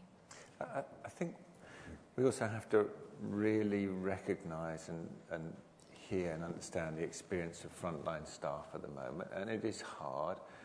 And simply giving people another thing to do goes down like a lead balloon. You've got to give people permission to stop doing things. You've got to give people permission to identify what we call in my place zero value activity. If you've got zero value activity, you've got permission to stop it. And we'll wait and see if something bad happens. But we've got quite a lot of zero value activity. Because without creating space by stopping things, people are not going to engage with a new task. However you dress it up, even if you say, actually, this isn't new, this is just a method for how you're doing what you're doing now better, it feels new to people. Especially when we make people go on mandatory training exactly. To do it on top of their list. Okay, I want to open up to the room, if I can. We've got a hand in the middle there, please, for either a question or a comment on what's been said, particularly if it's a different view. Thanks. It's Pete Landstrom, Chief Operating Officer in Western Sussex Hospitals. I suppose it's a little bit of a challenge, but it's also building on and skirting around the stuff that we've been talking about. We're talking a lot about teaching people the skills, giving people the capacity, giving people the capability. I'm sure there's examples all over the room where organisations are building central teams, Kaizen offices, whatever the flavour of the month is. Our experience in Western is until you get a system, and actually quite a structured system, which makes it part of every ward, every department's daily business to talk about improvement, it'll be transitory change. They'll do a project and then it will drop off when they move to the next one. I'm just interested to know what the faculty are sort of looking at, because when you look at Virginia Mason, Leadercare, Toyota, they're all embedded, all of those skills and approaches are embedded in a system. Are we looking at that, how that works in health at all, what some of the best practices? So I'm not sure it's a right question for any members of the faculty. It's not a particular bit of work. I think one area of NHS improvement I've been looking at, particularly with NHS England, and I'm in the marketplace today, the kind of refreshing of the productive series, because I think there seems to be a general view in the service that actually the quality of those products was very high. My hypothesis is when it was implemented in wards, it was kind of SHA's got £100,000, every trust got 10, you will do it on a ward, and everyone did it. And then how many productive wards have we still got? So I think it plays to that point, and others may have similar experience. So it's kind of tangential, but I think coming back to your point, so one of the big breakthroughs for Salford, when Salford had their improvement strategy, was the pairing of that improvement strategy with our organisational development approach and embedding improvement as one of our values, so that we were actually recruiting to that. We were doing people's appraisals to that system. So it became something which was both structurally sought after in accountability and performance, but also expected in terms of behaviour and values. And actually, that doesn't just happen. As you said, that is an exquisitely well-architected design feature of a successful organisation, and it's one that I think we've not necessarily been that explicit about. We are very quick to set up a project team or a programme management office or an improvement team and not think, actually, this needs to run through the veins of the organisation in everything we do. So, yeah, it's a really great point. I just completely concur. It has to be systematic, but there's no point in mandating which tool to use, because actually the organisational context should drive what tool you take up and what evidence you use to be able to make your own decision. But it has to be, as Maxine's rightly said, the golden thread that runs through from the patient being the very, very centre right through to every part of the organisation. So can I, in question time style, can I put the question back to the audience? So clearly in an organisation you feel it would appear to be demonstrating to be working. Are there any kind of nuggets that other people in the room might take away from your experience of recent years and the improvement journey? I Yeah, I think we're probably putting about 70% of our effort into an improvement system implementation. So actually improvement huddles, training, daily pieces of work on a series of wards rolling out over 2 years to give them both their own autonomy and empowerment to A, be confident, but also B, undertake change in a local area that's relevant and specific to them. But then the trick is, and I think that we're starting to learn, is that what you have to do is have multiple layers. So there's also improvement projects, which are cross-organisational. We've also got a Kaizen office, and we're also we're aligning all of those things to a handful of True North objectives.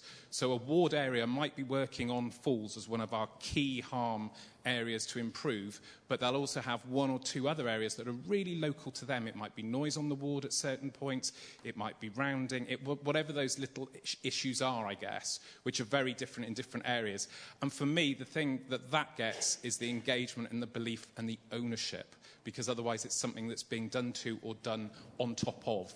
And I think we're starting to see some real impact from that, and I have a belief that that momentum will carry us far further forward, because it will be how we do our business on a daily basis, and it won't be an initiative and it won't be anything other than the absolute business as usual.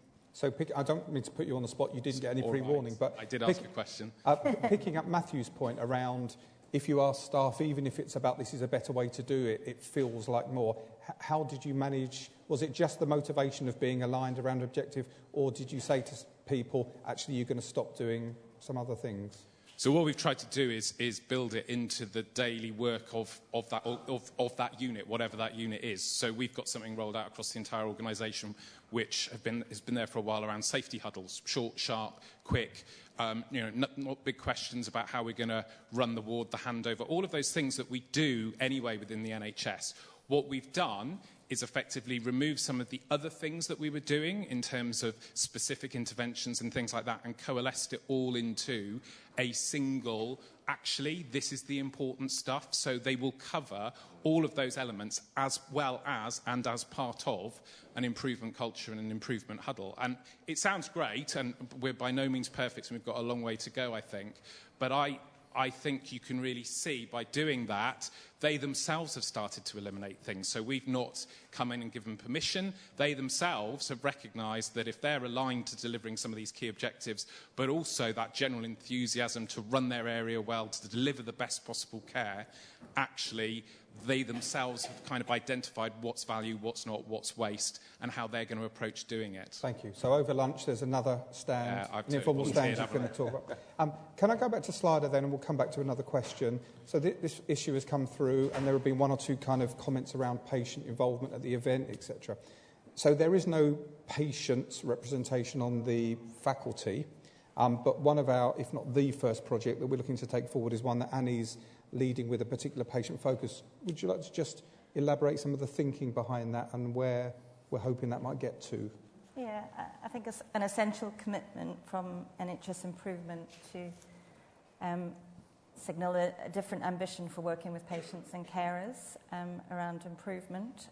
So I've been working closely with David Gilbert, David along with Mark Doherty, who developed the Centre for Patient Leadership. And our intention is to bring together a group of 20 experts, patients, carers, who have particular skills and knowledge and awareness of the NHS to inform the development of the strategy within faculty for improvement. We'll be able to, across that network, share skills and develop leadership capacity within that group itself. And then I think most importantly, work with that group as coaches to bring on other patient leaders regionally and align that to improvement work at a local level, so that it becomes, in time, more business as usual, that the way that we approach improvement is think about how that change or the desire for change is going to impact on staff, how is it going to impact on those people that are using the services, and indeed the wider population where that's appropriate, and utilise all of those views from the very beginning. So it's not something we've always done reliably in the past, but undoubtedly a commitment to do it differently going forward. And I'm really, really grateful for the fantastic group of people that we've already got on board to support us with that. Okay, so no members on the faculty, but actually a sense of, as the faculty approach will be, other themes have come through in questions around, you know, it's quite senior individuals on the faculty, yes, but the point is the faculty won't be driving a lot of the work. It will hopefully be enabling a far wider group of people to be involved. On the subject of patients, is there anyone else on the panel that wanted to share any reflections on how you're engaging patients at a local level, good examples they've seen, if we're doing it badly? I will answer that question, but just on reflecting on what Annie said. So I think one of the things that's quite interesting about the faculty is that if NHS Improvement does its work well, and I'm convinced it will, then this is kind of an example of a group of people acting collectively, but we would expect to see replication of this kind of conversation happening in people's organisations and people's localities, because I think, you know, increasingly what we want to see is people acting locally. And so whilst we all might want to do something collectively, I think one of the things that NHS Improvement can hold us all individually accountable for is how we as leaders in our system actually engage with patients and families. And I think this is increasingly kind of a non-negotiable. So my commitment to that, I'm just leading a large-scale change programme across Greater Manchester, looking at how we can redesign dementia care. And essentially, we just didn't have a place to start without working with the Alzheimer's Society, with patient groups, with people living with dementia and their carers and families, and they're kind of an integral part of the conversation. If they hadn't been, we'd have been kind of working with our arms behind our backs, and they've changed the direction of travel. So one of the things that they've said to us is, we've said we want to improve the lived experience for people living with dementia, and they've said, well, why don't you ever ask us? You never ask us what it's like to live around here with dementia. And so part of our first commitment in this programme that's called Dementia United, where patients are very much leading the design, is that we will commit in Manchester to actually asking people on a regular basis what it's like to live in Manchester with dementia, and actually what we could do to improve that. That's the kind of commitment that's come out of the conversations that we've been having. That stakeholder engagement hasn't always been comfortable. It's been messy. It's taken a year or more, and I think it will be ongoing. And however much you do, it is never enough.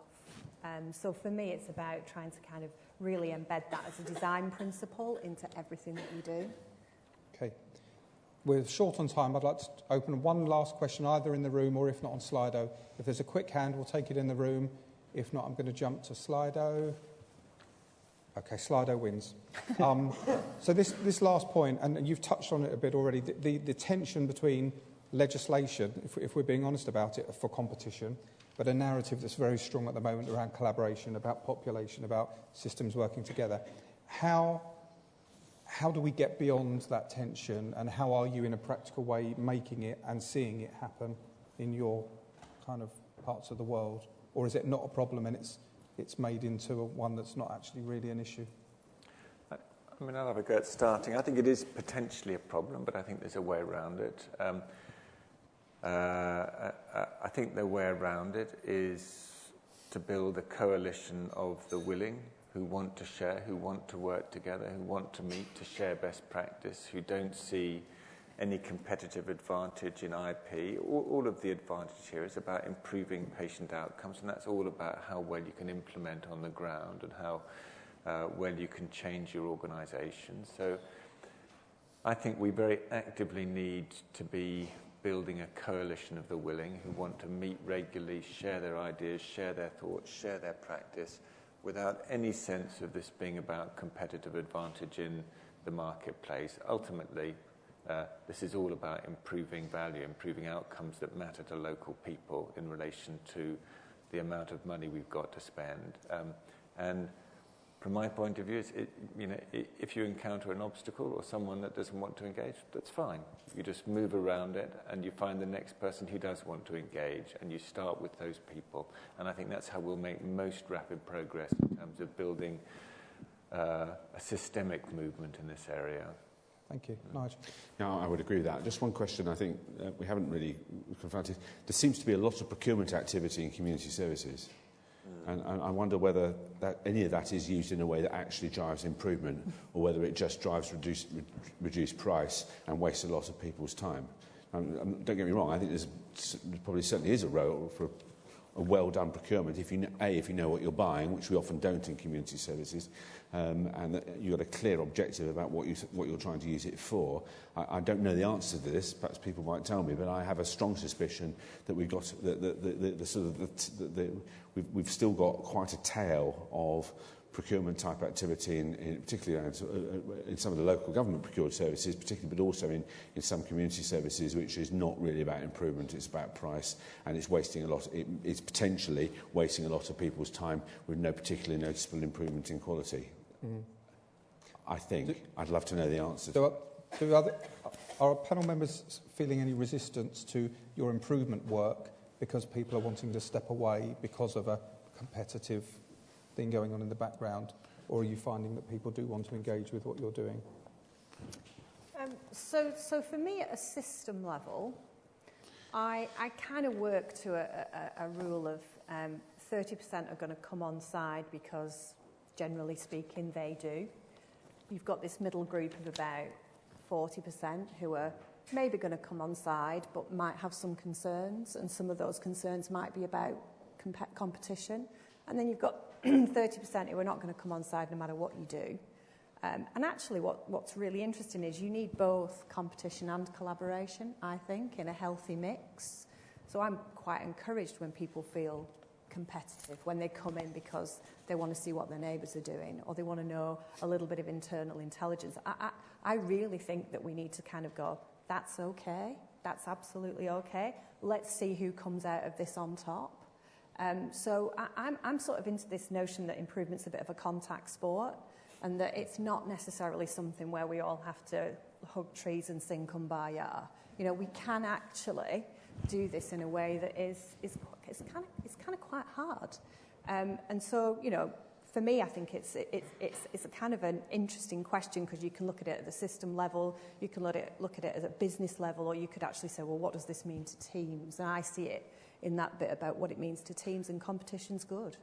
Okay, thank you. Now, you've got 30 seconds, Annie. Well, I'm just reminded of John's point about opportunity and Jim's point about workforce and a crisis of workforce. So I think offering people hope in going forward is really important, and pride in the NHS. So a strong commitment to improve from within the NHS, I think, is essential. To encourage and share as much as we can about what's working, so that we can all feel a collective pride in that, and hope for the future. And I'm encouraged regionally, working across organisations, what I see about people being more willing to come together to focus on challenges, be around mortality, sepsis, safety, whatever. And we've got opportunities out there through the Health Foundation, the Q Network, bringing like-minded people together to improve and give hope. So collaboration across the improvement community as well as the broader community.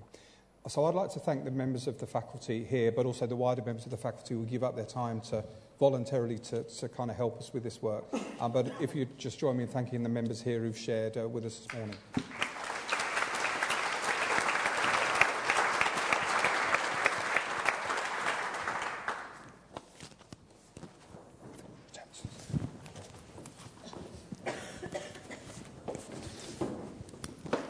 Okay, thank you, Adam, and thank you, the panel there.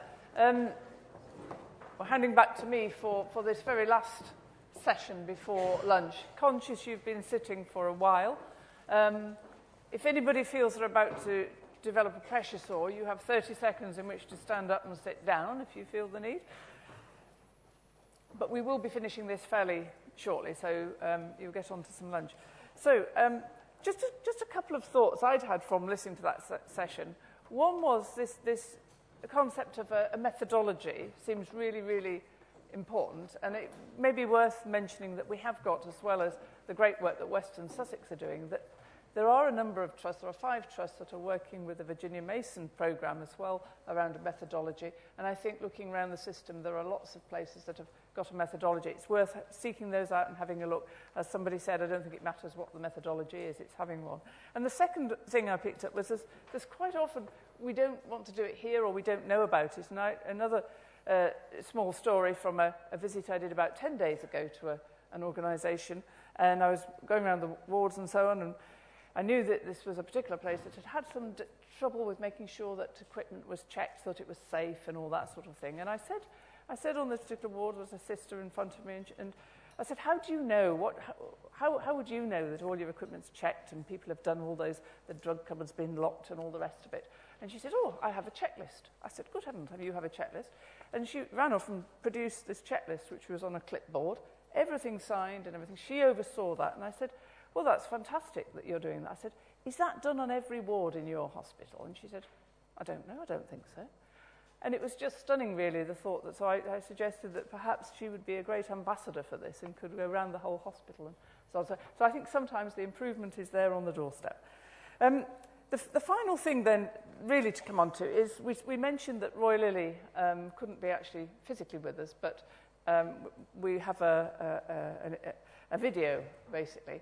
Now, obviously, I think most of you will be aware of Roy Lilly probably through his blog. Is there anybody in the room who does not pay some attention to Roy Lilly's blog? No.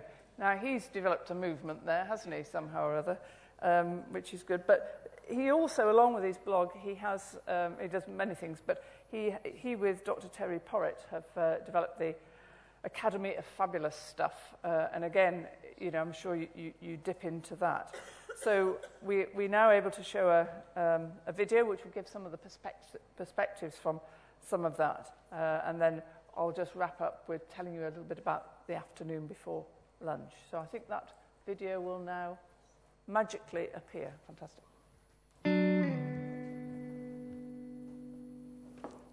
Our story starts a couple of years ago at a hospital that got itself into trouble with some chemotherapy targets.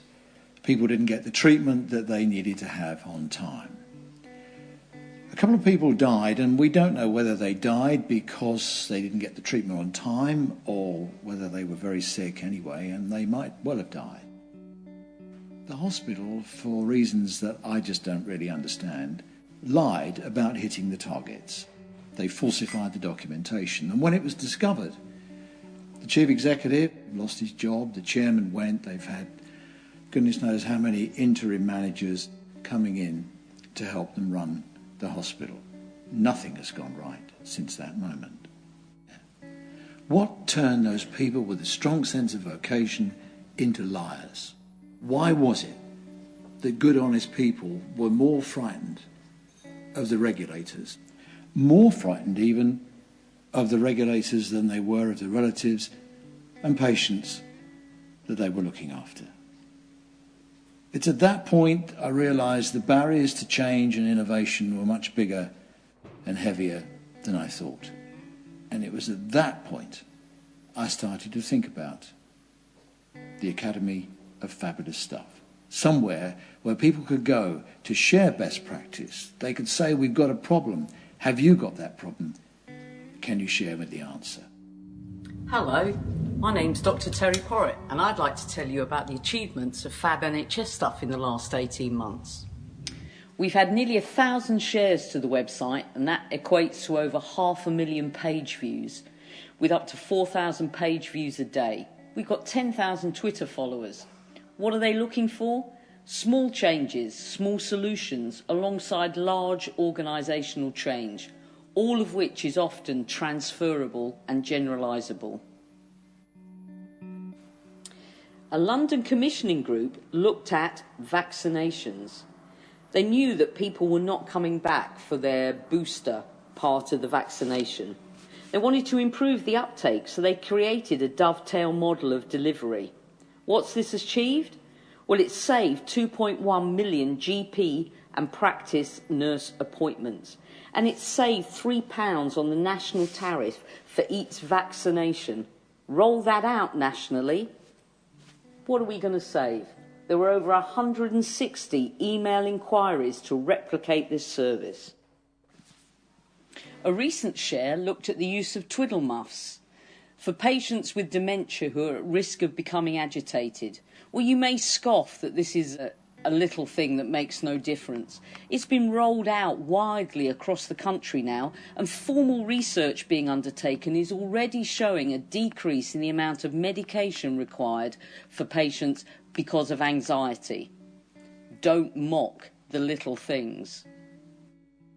The safe and timely discharge of patients is one of the biggest problems facing the NHS. A number of our shares look at discharge to assess, with the focus being on therapeutic re-enablement. In this share, we learn of a service that has saved on average 8.6 bed days per patient and has seen a 35% reduction of packages of care after initial support with therapeutic enablement. What have I learnt in the last 18 months? There is no such thing as little things. They're all big things. So why does this work? Why has it been such a huge success? Well, believe it or not, it is founded in some proper management science. It's called positive deviance, and there are several points here to make it clear how this works to help with the transformation process. The community owns the entire process. Flow through hospitals. Every hospital that I know is having these problems, and ESIST, which is part of NHS England, have been working on trying to get these priorities sorted out. But to help them through the academy by not only disseminating the good work that they've been doing, but also by getting people who are also working on the problem to combine with them and sharing ideas. So, for example, we've now got the concept of red and green days. A red day is a day where there's very little of value happening to patients, and green days where a lot of things happen, and so you want more green days than red days. It sounds very simple, and there's a lot of management science that sits underneath it, but by being able to share the concept, now we know, because we can look at the data and the number of people looking at the site and what they look at, this has had a huge impact on flow through the system.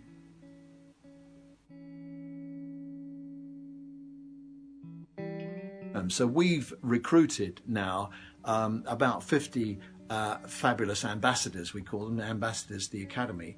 We're in the process now of training them and helping them with their career development. So what they're doing is that they are looking for good stuff to share. They're looking for situations where they work, and then going back to the Academy as a resource centre and say, do you know what, we've got a problem here. Has anybody else had that problem? And we can share the solution. So it's giving people the confidence to step forward and share the little things that they're doing in their own patch. What we can do is we can change the climate. We each of us bring our own eco-structure to work. We're just interested in how you do stuff, how it works, and how it improves things. So it's not bogged down in trials or business cases, but the whole thing is very fluid and very free. And finally, PD teaches us to expand knowledge through networks, which is what we've tried to do. We've told you about the extent to which the Academy has grown and just taken off, and I've talked to you about the ambassadors. So people can say, do you know, I've changed this, what do you think? And then other people say, wow, that's really clever, we'll have a go. Or, yeah, we've done that and we've changed it by doing this and that. And I've been in and around the NHS since 1974. I've seen an enormous number of big pushes to change and improve it. I have been the one that stood in the control room, and I have pushed the counters across the map, and I have coloured in bits of papers, and I have put the pins in the map on the wall. And all of those changes, when I look back, they've changed almost nothing. But what I've discovered is if you really want to change things, you have to go to where the work is done and ask people, could we do this better? If you can, you have to show people what good looks like, and they'll get on and do it, and often they'll do it better. We won't change anything from guidance. We won't change anything from the centre, the Department of Health, NHS England. What will change is the people on the ground. When they change their hearts and their minds, when you capture their enthusiasm for innovation, when you ask them what we could do better, we have to protect the front line, fund it properly, make it fun to work there, and learn from them.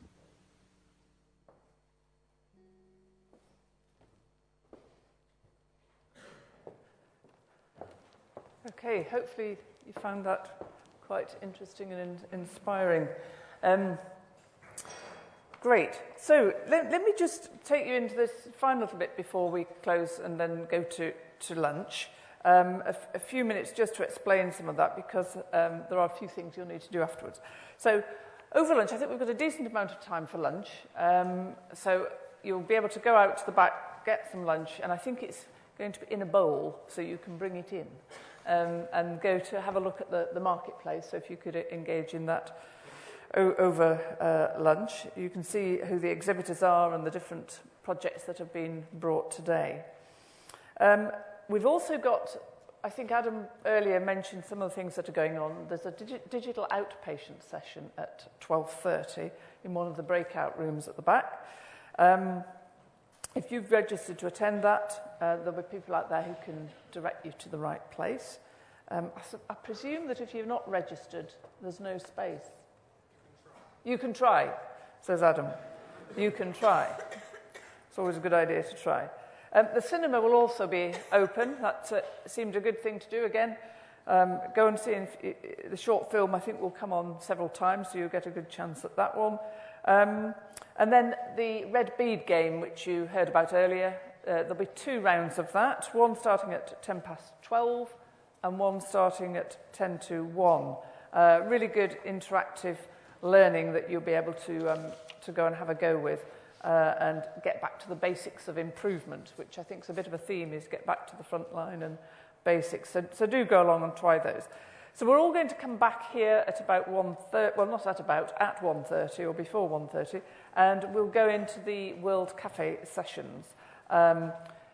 Topics for those should be coming up on the screen behind me any second now. There you go. So there's the topics. And you don't have to remember all of that now, but after lunch we'll do something to give you a diagram to show where the tables are and all that sort of thing. So basically go and enjoy some lunch, go and interact with some things, and come back to do all of those things. But do look out for the poll questions that you're going to be able to do over the lunchtime as well. They'll come up somehow or other, I think, probably on Slido. But do try and deal with those. So thank you to everybody who's done the morning, and go and enjoy lunch. We'll see you later. Thank you.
Great. So, yes, thank you, Helen, for taking everybody through that. Lots of energy, great ideas there. So, I need to welcome back, I think, the people who are streaming in. Is that right? Anyway, welcome back to anybody who's live streaming for the rest of the afternoon. So we're now going to our final keynote speaker. Lisa, do you want to come up? Lisa Rodriguez, who many of you will know or know of, I'm sure, is going to talk to us for our final session on personal perspective. And Lisa is a writer and prominent mental health campaigner, has previously worked extensively in the health service and has been a chief executive and a whole range of different things. But I think you'll share with us some perspective, perhaps from a slightly different angle. So thank you very much. Thank you very much indeed, and good afternoon, everybody. Good afternoon. Good afternoon, everybody. Thank you. Helen, you promised you'd warm them up for me. Thank you very much for doing that. I should start with, hello, my name is Lisa. It's wonderful to be here with NHS friends. I do feel a little bit of a fraud because all of you are doing the sort of thing that I used to do, which is working in health services. I had a long career, 41 years. I was a nurse, a health visitor for the first half of it. The second half, I was a manager. And then I did 13 years as a chief executive. It sounds like a sentence. Sometimes it felt like that. Sometimes it was, most of the time, it was fabulous. I used to say I had the best job in the world. And towards the end, I was beginning to think I didn't quite. And so it was a good idea to think about doing something else. But you're all doing that today. And I want to take my hat off to you. If I had a hat, I would be doffing it because it's so hard, isn't it? Hands up who doesn't think it's hard. Oh, you don't think it's hard. You don't think it's hard. I think it is really hard. I think it's really hard what you do. You have impossible demands that you're facing, and you have a pretty tough media, and you have all sorts of challenges about change that's not going to get any easier. But thank you for being honest about saying you don't think it's hard, because it's great that somebody does, because maybe we can all learn from you. These days, what do? I write. I campaign about mental health, which is a passion for me, both personally but also professionally. And I have plenty of time to do other things, like volunteering with projects that I'm really interested in. And I do a bit of coaching of executives, but I also love spending time with people who are even, well, actually not even younger than my own children. They're 30 and 33, so they're not very young at all. So I like meeting up with the millennials, as we call them. And so I did a bit of voluntary coaching with those people through NHS Change Day and through the Leadership Academy and so on. And I'm very, very lucky because I have time to do those things. I also have time to think. And I know that that's something that's very precious and many of you don't have enough time for. So I speak with humility about the things that I've learnt through my career. I hope they're helpful to some of you. Today's all been about improvement, and you've just had a really interesting session, most of you who are in this room, with Helen, talking about improvement. I just want to make two obvious points, really, about improvement. The first one is about culture versus strategy. You know, there's that old saying, isn't there, that culture eats strategy for breakfast. You can have as many wonderful plans as you want, but unless the people want to change, you're not going to be able to make those differences. And it's amazing, isn't it? Everybody puts their hand up when they say, who thinks that change needs to happen? But when you say, and who thinks they need to change, nobody puts their hand up. Actually, we all need to change. Every single one of you needs to change because we're all our own improvement project. And that's sort of what I'm going to talk about this afternoon. And then the second is about not being able to help other people unless you look after yourself. And really, that's the story of my life. I remember when I first heard that story about the oxygen mask coming down in the aeroplane. And I thought, that's terrible, because I would put it on the baby first. I would put it on the disabled person first. I think I was born a nurse, wanting to look after people. But the problem with that is, if you don't take care of yourself, you can't really help the other people. And sometimes you can do them some damage. So that's really what I'm going to talk about. And some of you will recognise some of that. So just back to leadership and public services. Who remembers the last Prime Minister? So he's had a bit of a tough time, really, David Cameron, in case you couldn't remember him. I was just thinking about him. So he had one of these things on. Well, he had one of those things on a lot of the time, didn't he? But he had a bit of a surprise. I was out cycling on Monday with my friend. We're doing a big ride at the end of this month, so we were practicing the hills in Surrey. And we were making our Angela Leadsom jokes in the morning when we were having coffee, and we were really annoyed because by the time we got back at lunchtime, we couldn't make those jokes any longer because she'd resigned. But it was a bit of a shock for us, but it was a bit of a bigger shock for David Cameron because instead of having those few months ahead of him with the opportunity to have leaving dues and say goodbye to people properly, go to his last G20, he had to ring up the removal firms and be out of his office by Wednesday because the new Prime Minister was going to be coming in. And do you remember that bit on the news where he said, finished off, and then he turned around and he went, pum, pum, pum, pum, pum, pum, right, good. And then people made jokes about it. You know, we're very cruel. Some people thought that he was showing a laissez-faire attitude to the role of Prime Minister. I don't think that was the case at all. Some people thought that he was an idiot and hadn't switched off his microphone. I don't know whether that was true. I think it's doubtful, given that he's a pretty excellent communicator. I think he was doing what we call in psychology self-soothing. I think he was feeling really, really upset and sad. And the only thing he could think of doing, and sorry to the gentleman in the room, but many of you do it. You do a little bit of pum, pum, pum, pum when you're not feeling very happy. It's a bit like cats. I don't know if you know this, but cats purr when they're happy, but they also purr to soothe themselves. So when they're in great pain, they will also purr. So sometimes a very old cat will purr very loudly, and you might think, oh my goodness, they're happy. They're not. They're trying to calm themselves down. I think that's what David Cameron was doing, and I'm sure that we've all had experience of doing that too. Sometimes we need to soothe ourselves.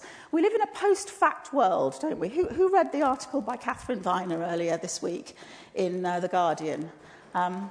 Anybody had it? Yeah, so this is the long read, and she was writing about how technology has disrupted the truth, and she told a number of stories to get the piece started. And she was talking about social media, you know, the above-the-line media, particularly about newspapers such as, dare I say the words, the Daily Mail, which tell stories to people which they then believe. Now, some of you may have had these experiences. I certainly have. So, but the examples she gave were, back to David Cameron again, the one about the pig's head. I'm not going to talk about the detail, but there was never any source for that story. Never any source, and yet it's all over social media, and people speak about it as though it really happened. And even the person who wrote about it, Isabel Oakeshott, said, it was just a rumour I heard, but she wrote it in a book and people believed it. One little closer to home was that big red bus with £350 million written on the side of it. You would all have seen that. On the Friday morning after the referendum, when we all knew the result, and I suspect many people in this room were disappointed in the result, all of the people who were responsible for that £350 million sign denied knowledge of it. Or they said, well, Boris Johnson said it was nothing to do with him. I think Nigel Farage said he never believed it anyway. And Michael Gove said, well, it wasn't true. And yet, they got away with it, didn't they? And nobody's done anything about it. I've had my own experiences of the post-fact world. I've had things written about me that aren't true. I'm sure some of you in senior positions have had them too. And they're happening today, and they happen all the time. People say you've said things that you haven't. People talk about you as though you've done something that you didn't. People make stuff up about you, and they believe that it to be true. And it's very, very hard. It's very hard to be in that position. You go on doing this work despite those circumstances, and I do really appreciate what you do. It's so hard. You have to be yourself. You have to live with yourself. You have to sleep with yourself. And really the only thing you can do is be truthful with yourself and hope that other people believe you. My observations from being a chief executive, I'll just share some of them with you. And they're in a book that I've written and will be coming out later on this year. I'd love it if you read it, but I can't sell it to you because it's not published yet. The first one is about the loneliness of the job. It is probably the loneliest job you can have, the one at the top of any organisation. Because whilst you can talk to your amazing team and you can talk to your wonderful chair, and I had fantastic experiences of both, in the end, the buck stops with you, and it's a very, very hard position to be in. And when something goes wrong, it's even lonelier. You know, when something goes well, you know, like when you get a letter from the Queen saying, would you like to accept becoming a commander of the British Empire, you know, that's fabulous. And when it gets announced, thousands of people literally contact you to say, well done, I'm so pleased for you, you really deserve this. But when one of your patients goes out and kills somebody, which happens 50 times a year on average across the NHS, so therefore one in every mental health trust on average a year. Some years, of course, you won't have any, and other years you might get 2 or 3, and people think that's an epidemic, and what the hell are you doing? Actually, it's just statistics, but they don't understand that. And then the newspapers report it many times, as though it had happened many times, so they believe that it's happened many times, and of course there will be lessons to be learned from that review that's carried out years and years later, but you need to respond to it immediately. That's the time nobody rings you up, and nobody calls, and nobody sends you an email, and nobody says, are you okay? It's a lonely, lonely position to be in. I said earlier, there's no time to think, but you have to create that space. That's true for all of you in this room, all of you who are managers and leaders. You have to create that space and time to think. And then there's that challenge between operations and strategy, which I find really interesting, because I know a number of chief executives who've fallen foul of regulators and others because they haven't spent enough attention on operations, and yet at the end of the job description it says you're in charge of strategy. That's what you're supposed to do. That's what you're supposed to lead. It's very interesting. And then I'm very fond of the work of Rosebeth Moss-Cantor. Where's Helen gone? I think you introduced me to her many years ago, Helen, I think. But anyway, I'm going to mention her theory of the difficult middles. I don't know if any of you have heard of that theory, Helen, her theory of the difficult middles. So she says a project has a beginning, a middle, and an end. Everybody loves the beginning, it's really exciting. Everybody loves the end because you can all celebrate. But the middle is this long. Everybody hates the middle. And what we tend to do is we tend to stop projects in the middle because it feels like failure, and say, oh, we're not going to do it, we're not going to finish. We're all in our difficult middles in our lives, in our careers, and certain things happen in those middles, things go wrong, but somehow, as a chief executive, you're not allowed to ever get anything wrong. You're certainly not allowed to make a mistake or say sorry for something. I've been pillared. Really tough. And everybody wants a piece of you. So whatever meeting you're at, I'll just jump on Jim, we were just chatting earlier. You'll hear there'll be people saying, why isn't he at such and such? How interesting he didn't turn up at such and such. Because you were here. That's where you need to be now. That happens to people in senior positions. And the more senior you get, the more it happens. So when you hear that about somebody, or when you find yourself thinking of saying, why isn't X here? You know, how disappointing they didn't cut, just cut them some slack, okay? Because however great we are, we can't be in more than one place at the same time. And it's very difficult to choose sometimes which is the right place to be. Sometimes luck tells you, sometimes you get it wrong. So it's really, really tough to be in all those places. And you've also got to prioritise as a leader and keep people on board, even though you might not be prioritising the thing that's their special interest. I'm sure you've all had experience of that. So you need resilience and you need strength, you need to be brilliant, you need to be humble, you have to have empathy, you mustn't ever make any mistakes, you've got to do it with less money and you've got to make changes. So it's easy, piece of cake. There's a danger to all of this, and the danger is that a decreasing number of people want to do these jobs. I'm not going to ask you to put your hands up, those of you who are chief executives and those of you who are aspiring, but what we do know is that in public services there are fewer and fewer people stepping forward for the most senior positions.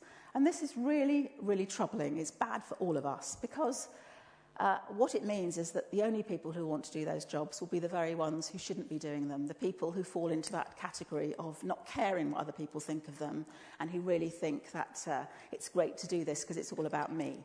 And we call those people psychopaths, and they're not the ones that we want to have as leaders. There's only about 3% of the population and probably 3% of leaders as well, but they're not the ones we should be appointing. But in the end, if we're not careful, they will become a much higher proportion. So we do need to be kinder to our leaders. So I'm going to move on now to me and my own mental health. 5 minutes left, okay. So very, very very briefly, I first saw a psychiatrist when I was 15. He was amazing, actually, because he said, I don't want you to have a career in mental health services. He didn't put it like that because we didn't use those words in those days, but that's what he meant. And so he persuaded me to go back to school and one thing and another. But what I didn't really learn was how to look after myself. I'll just briefly tell you about my overdose when I was 22. Apologies to people who find this distressing, and trigger warning. But people who experience depression do sometimes make attempts on their life, and I'm one of those. So when I was 22, I took an overdose, and I woke up in a hospital in London. I won't say which one. And there was a nurse there who was washing out my stomach. I couldn't answer his questions because thick tube down my throat, pouring loads of salty water. That's what they used to use in those days. It wasn't very good for you, but I think they use something different now, through a funnel. And again, sorry, I'm a nurse, I'm quite graphic, vomiting copiously into a bucket on the floor. He was wearing Wellington boots and a plastic apron so he didn't get splashed, although there was still a lot of splashing going on. And as he was doing this, he was saying things to me like, you're a complete waste of space. You shouldn't be here. You should be ashamed of yourself. You're selfish. You've taken me away from other patients. I shouldn't be having to look after somebody like you. And our brains are quite plastic when we're 22. And along with some other bad things that I'd taken in about myself in the years before, I took those words right inside myself. And, I believed them till I was probably in my mid-50s. And it wasn't until I had some other experiences, some better experiences, that I began to realise, these things are strengths. The thing about mental illness is it messes with your head. And it makes you believe stuff about yourself that isn't true, and sometimes about other people as well. There's all sorts of models about mental health. I'm not very keen on the medical model. I like to think of the whole person. The mind and the body is all joined up. I could do an experiment with you now, which I don't have time for, to show you that. But just to say, the mind and the body is all joined up. So my symptoms when I went off sick with depression from my job as a chief executive in 2013 were almost entirely physical. I'd given up sleeping. I'd become extremely irritable, but I was getting very, very bad pains in the stomach. And one day I was so bad that they had to send me home, and I had a couple of months off.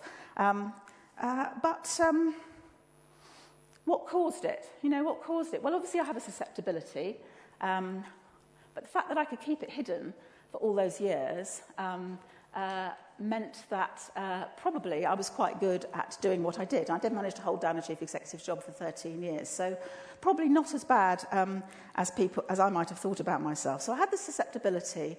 There's also an issue about workload. Work is just hard. Loneliness.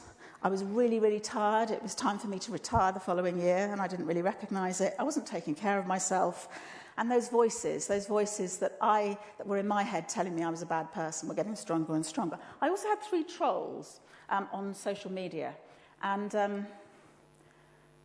when you're in a good place, being trolled on social media and being told that you should be dead and having pictures of you defaced and all kinds of other things that went on, when you're in a good place, you really don't give a monkeys about those kind of things. I was going to say don't give a shit about them, but sorry, I didn't want to swear. You don't care about them. But when you're feeling bad, you do. You really do. So they really got to me. I was very good at keeping up a front. So people would say, how are you feeling about that? And I'd say, I'm fine, I'm absolutely fine. Until I wasn't fine, until I really wasn't fine. So don't do what I did. That's what I want to say to you. Don't do what I did. Look after yourselves. Talk to somebody if you're feeling anxious. Take care of yourself, your body, but also your mind and your spirit. Whether you have a religious belief or not, you still have a spirit. You need to look after it. You need to feed your soul.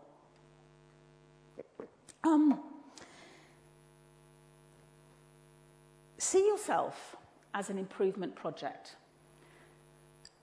None of us is finished until we reach the end. I am certainly an incomplete project, I can tell you. I've got a lot of work to do on myself. And so whilst I say don't do what I did, on the other hand, I'm very proud of where I've got to, because I managed to go back to work after that breakdown. I made all sorts of new friends via social media, people who use mental health services. And I think the last 8 months that I had at work after I went back were the best ever because I was more me than I'd ever been before, and therefore I could be much more help to the people that we were there to serve. So just back to all of you. My book's called Tales from a Recovering Chief Executive. I hope it'll help you one day if you want to read it. But I guess what I would say is think about whose side you're on. Who are you there for? I used to struggle with that quite a lot. Was I there for the commissioners?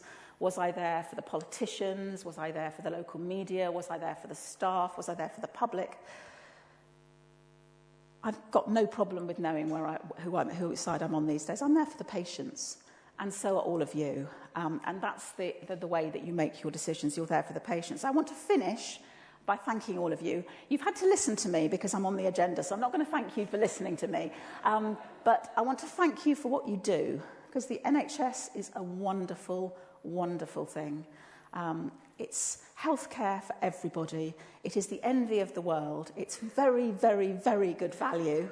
Don't let anybody persuade you otherwise. So could you all stand up, please?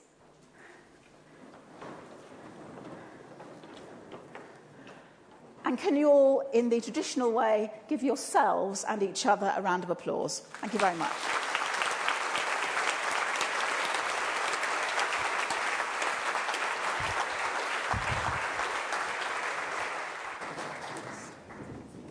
Well, thank you, Lisa, and thank you for sharing with us a different perspective, perhaps, from the one we've been thinking about most of the day. And thank you for being so honest and open and giving us a lot to think about. I think there. So very grateful for that. So we're coming towards the very end of our day. It's been very very exciting. I think it's been lots of energy in the room. Jim's had some chance to do a bit of reflecting on what he's heard and things people have said, and he's going to finish for us really with his own thoughts. So thank you, Jim. Thanks, Kathy. So, and thanks, Lisa, for sharing. That was really, really powerful. The team have been watching what you've been saying all day and what the Twitter feeds and all that malarkey's been saying all day, etc. So I'm just going to share a little bit of feedback, what you've been saying to us, what other colleagues have been saying about today, and then we'll just try and summarise what we're actually going to do. So, first slight negative, there was a bit of a view we talked too much this morning and it was a bit inactive, so we'll reflect on that for the next session. I think a really strong thing, which has been just really reinforced by Lisa, we've got to really think about the people we're looking after in these jobs and the people who are in our care in terms of staff as well. So the NHS, keep banging on about this, is absolutely a people business. This is all going to work if we remember that, and it'll definitely not work if we don't. On that note, there's a number of questions about how do we actually do this when everyone's so busy and so tight from a staffing point of view. And as I came into the session before, Lisa, there was a few of you who had already answered that. And I think the secret is in ask the staff. Matthew said it earlier on. The staff will point out the things that they're doing that are absolutely pointless, but we're asking them to do them. So work with staff to try and create the space and headroom to do genuine improvement. On the genuine improvement point, again, there's been a bit in the feedback, which, see all the time, about it can sound very grand, it can sound really clever and complicated, and it's actually often about the little things. So the notes I was giving you say, get over ourselves, which I think is absolutely right. Let's not overcomplicate this. Let's keep it simple. What's often really important on a ward is the things that we discussed this morning, noise, the delivery times of the catering, the temperature, all those sorts of things that people can normalise. So let's not overcomplicate this thing. And in Northumbria, we used to talk about this thing, no improvement too big or too small. It's just the way you're looking at it. So let's not think about this as all huge improvement projects. There's a really strong thing as well about this has got to be a long-term endeavour. If this is about you've come to London for a day, you've given yourself a little bit of an action plan, you're going to bugger off home and then it's all gone by Monday, we've all just completely wasted our time. And the staff can smell this when you do it to them. So if you start engaging with the staff and it feels like it's just the latest fad, or somebody's doing it because it's in their objectives, or the chief exec's gone off on one, they can smell it and they'll see you off. They'll know that it's just going to be a temporary thing. So look at this as a long-term, lifelong endeavour. If any of us ever think we've got there, we're completely gone, because we'll never get there. That's the point. There's always somewhere better to get to. So try and think of that in everything that you do. So we've got a bit of reflection to do in terms of NHSI. How do we support that? All this is helping us think about what we do. I'm still absolutely convinced, as I was at the beginning, that the thing that we shouldn't do is tell you what to do. We do have to work with you all in your local communities to work out what our offer is, and that'll be different in different parts of the country. You must challenge us and make us accountable for that. We're spending your money, so make us accountable for it. And if we're not delivering for you locally, regionally, wherever, make sure I know about it and we'll try and fix it. So finally, just to close, you cared enough to come here today, so that tells us an awful lot. We've got 1.3 million people out there who care about what they're doing. We just need to harness the energy and continue to make the NHS the best in the world. So thanks for coming.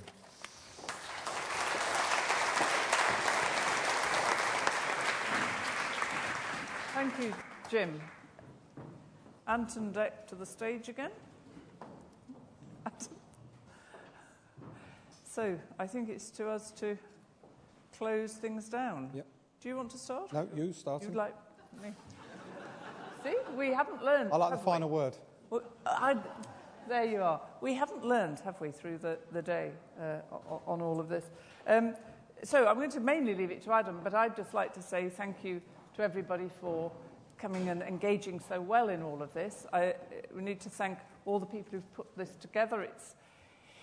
These things kind of run smoothly, but they are incredibly hard work, aren't they, to put together. So all the people who've been working on that, I'm sure Adam will say some more about that. And we keep emphasising this is the start of a journey. This isn't something that, we're just going to go away and leave.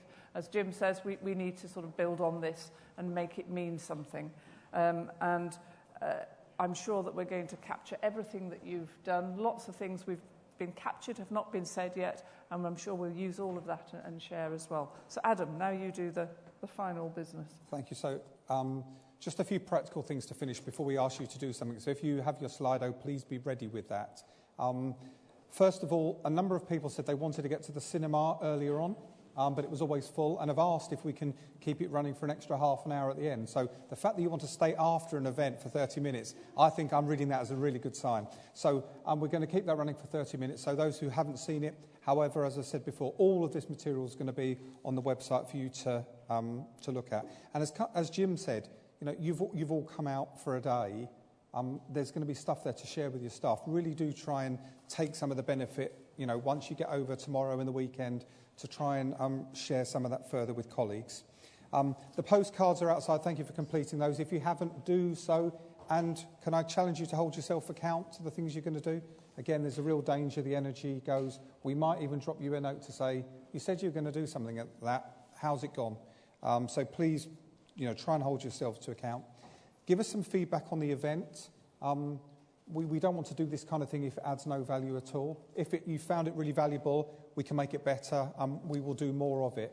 But please do give us honest feedback. The Improvement Directory has been mentioned in this platform. If you haven't had a look, please go and have a look at the Improvement Directory. It's the bit of our website that's had the most hits since we started. And if you've got stuff you want to share, please drop us a note through any of the contact details, the Twitter, all of that kind of stuff. Let us know. And we're just going to add you to the directory. We're not creating a new bank of stuff. We're going to point people to where it's being done. So please, if you've got good ideas, these kind of things we've seen today, as well as what you're doing, those of you who haven't exhibited, please send us your stuff. I think I took something from what Lisa was saying there about this idea of resilience.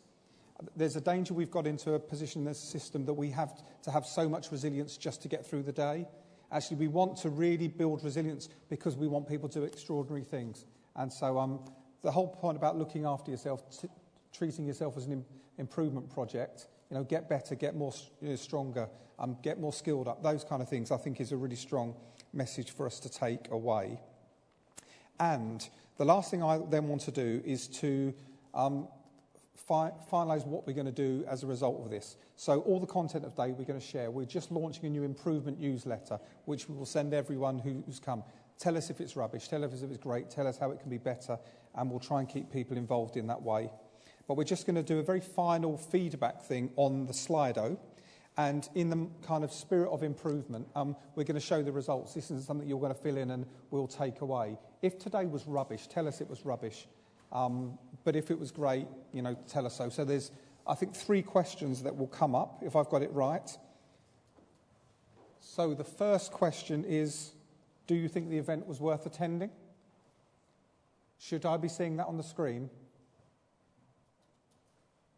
There we go. So, I think out of 5, so far we've only had 5 people vote, 10. So we've got a range looking quite positive. There's 8% of you that aren't as enamoured. But continue to vote, and we'll catch that information. But broadly, that's encouraging. A second question, which was part of our objectives, are you clear on the role of NHS improvement and the faculty as a result of today? Okay, so somewhere in the middle. So we have more work to do there. And hopefully you're clearer at the end of the day than you were at the beginning. And the last bit is, what parts of the sessions have you enjoyed today? So we've given the range between the various things. So the interactive stuff was well received. So thank you for that. That will help us in terms of any future events to shape and reflect the balance of what we want to do. So finally, I just want to say thank you for coming. And when you go back, if you're not the boss, thank the boss who's let you come, because in that way, the next time we do it, you're more likely to be allowed to take a day out of fixing problems. So thank you to you. Thank you for your bosses. And I would just add what Kathy said. Thank you particularly to my team and the comms team who have put together today, as has been said, in a very short time scale, hopefully something of value, and it's kind of on top of the day job. And some of these guys are working into the early hours of the morning for a period of time now to get things done. And thanks to all those who've come and shared their story. So all that remains to say is wish you a safe journey for all those who are travelling various corners of the country. And hopefully we'll see you back with a whole new load of ideas to share with people soon. Thank you very much.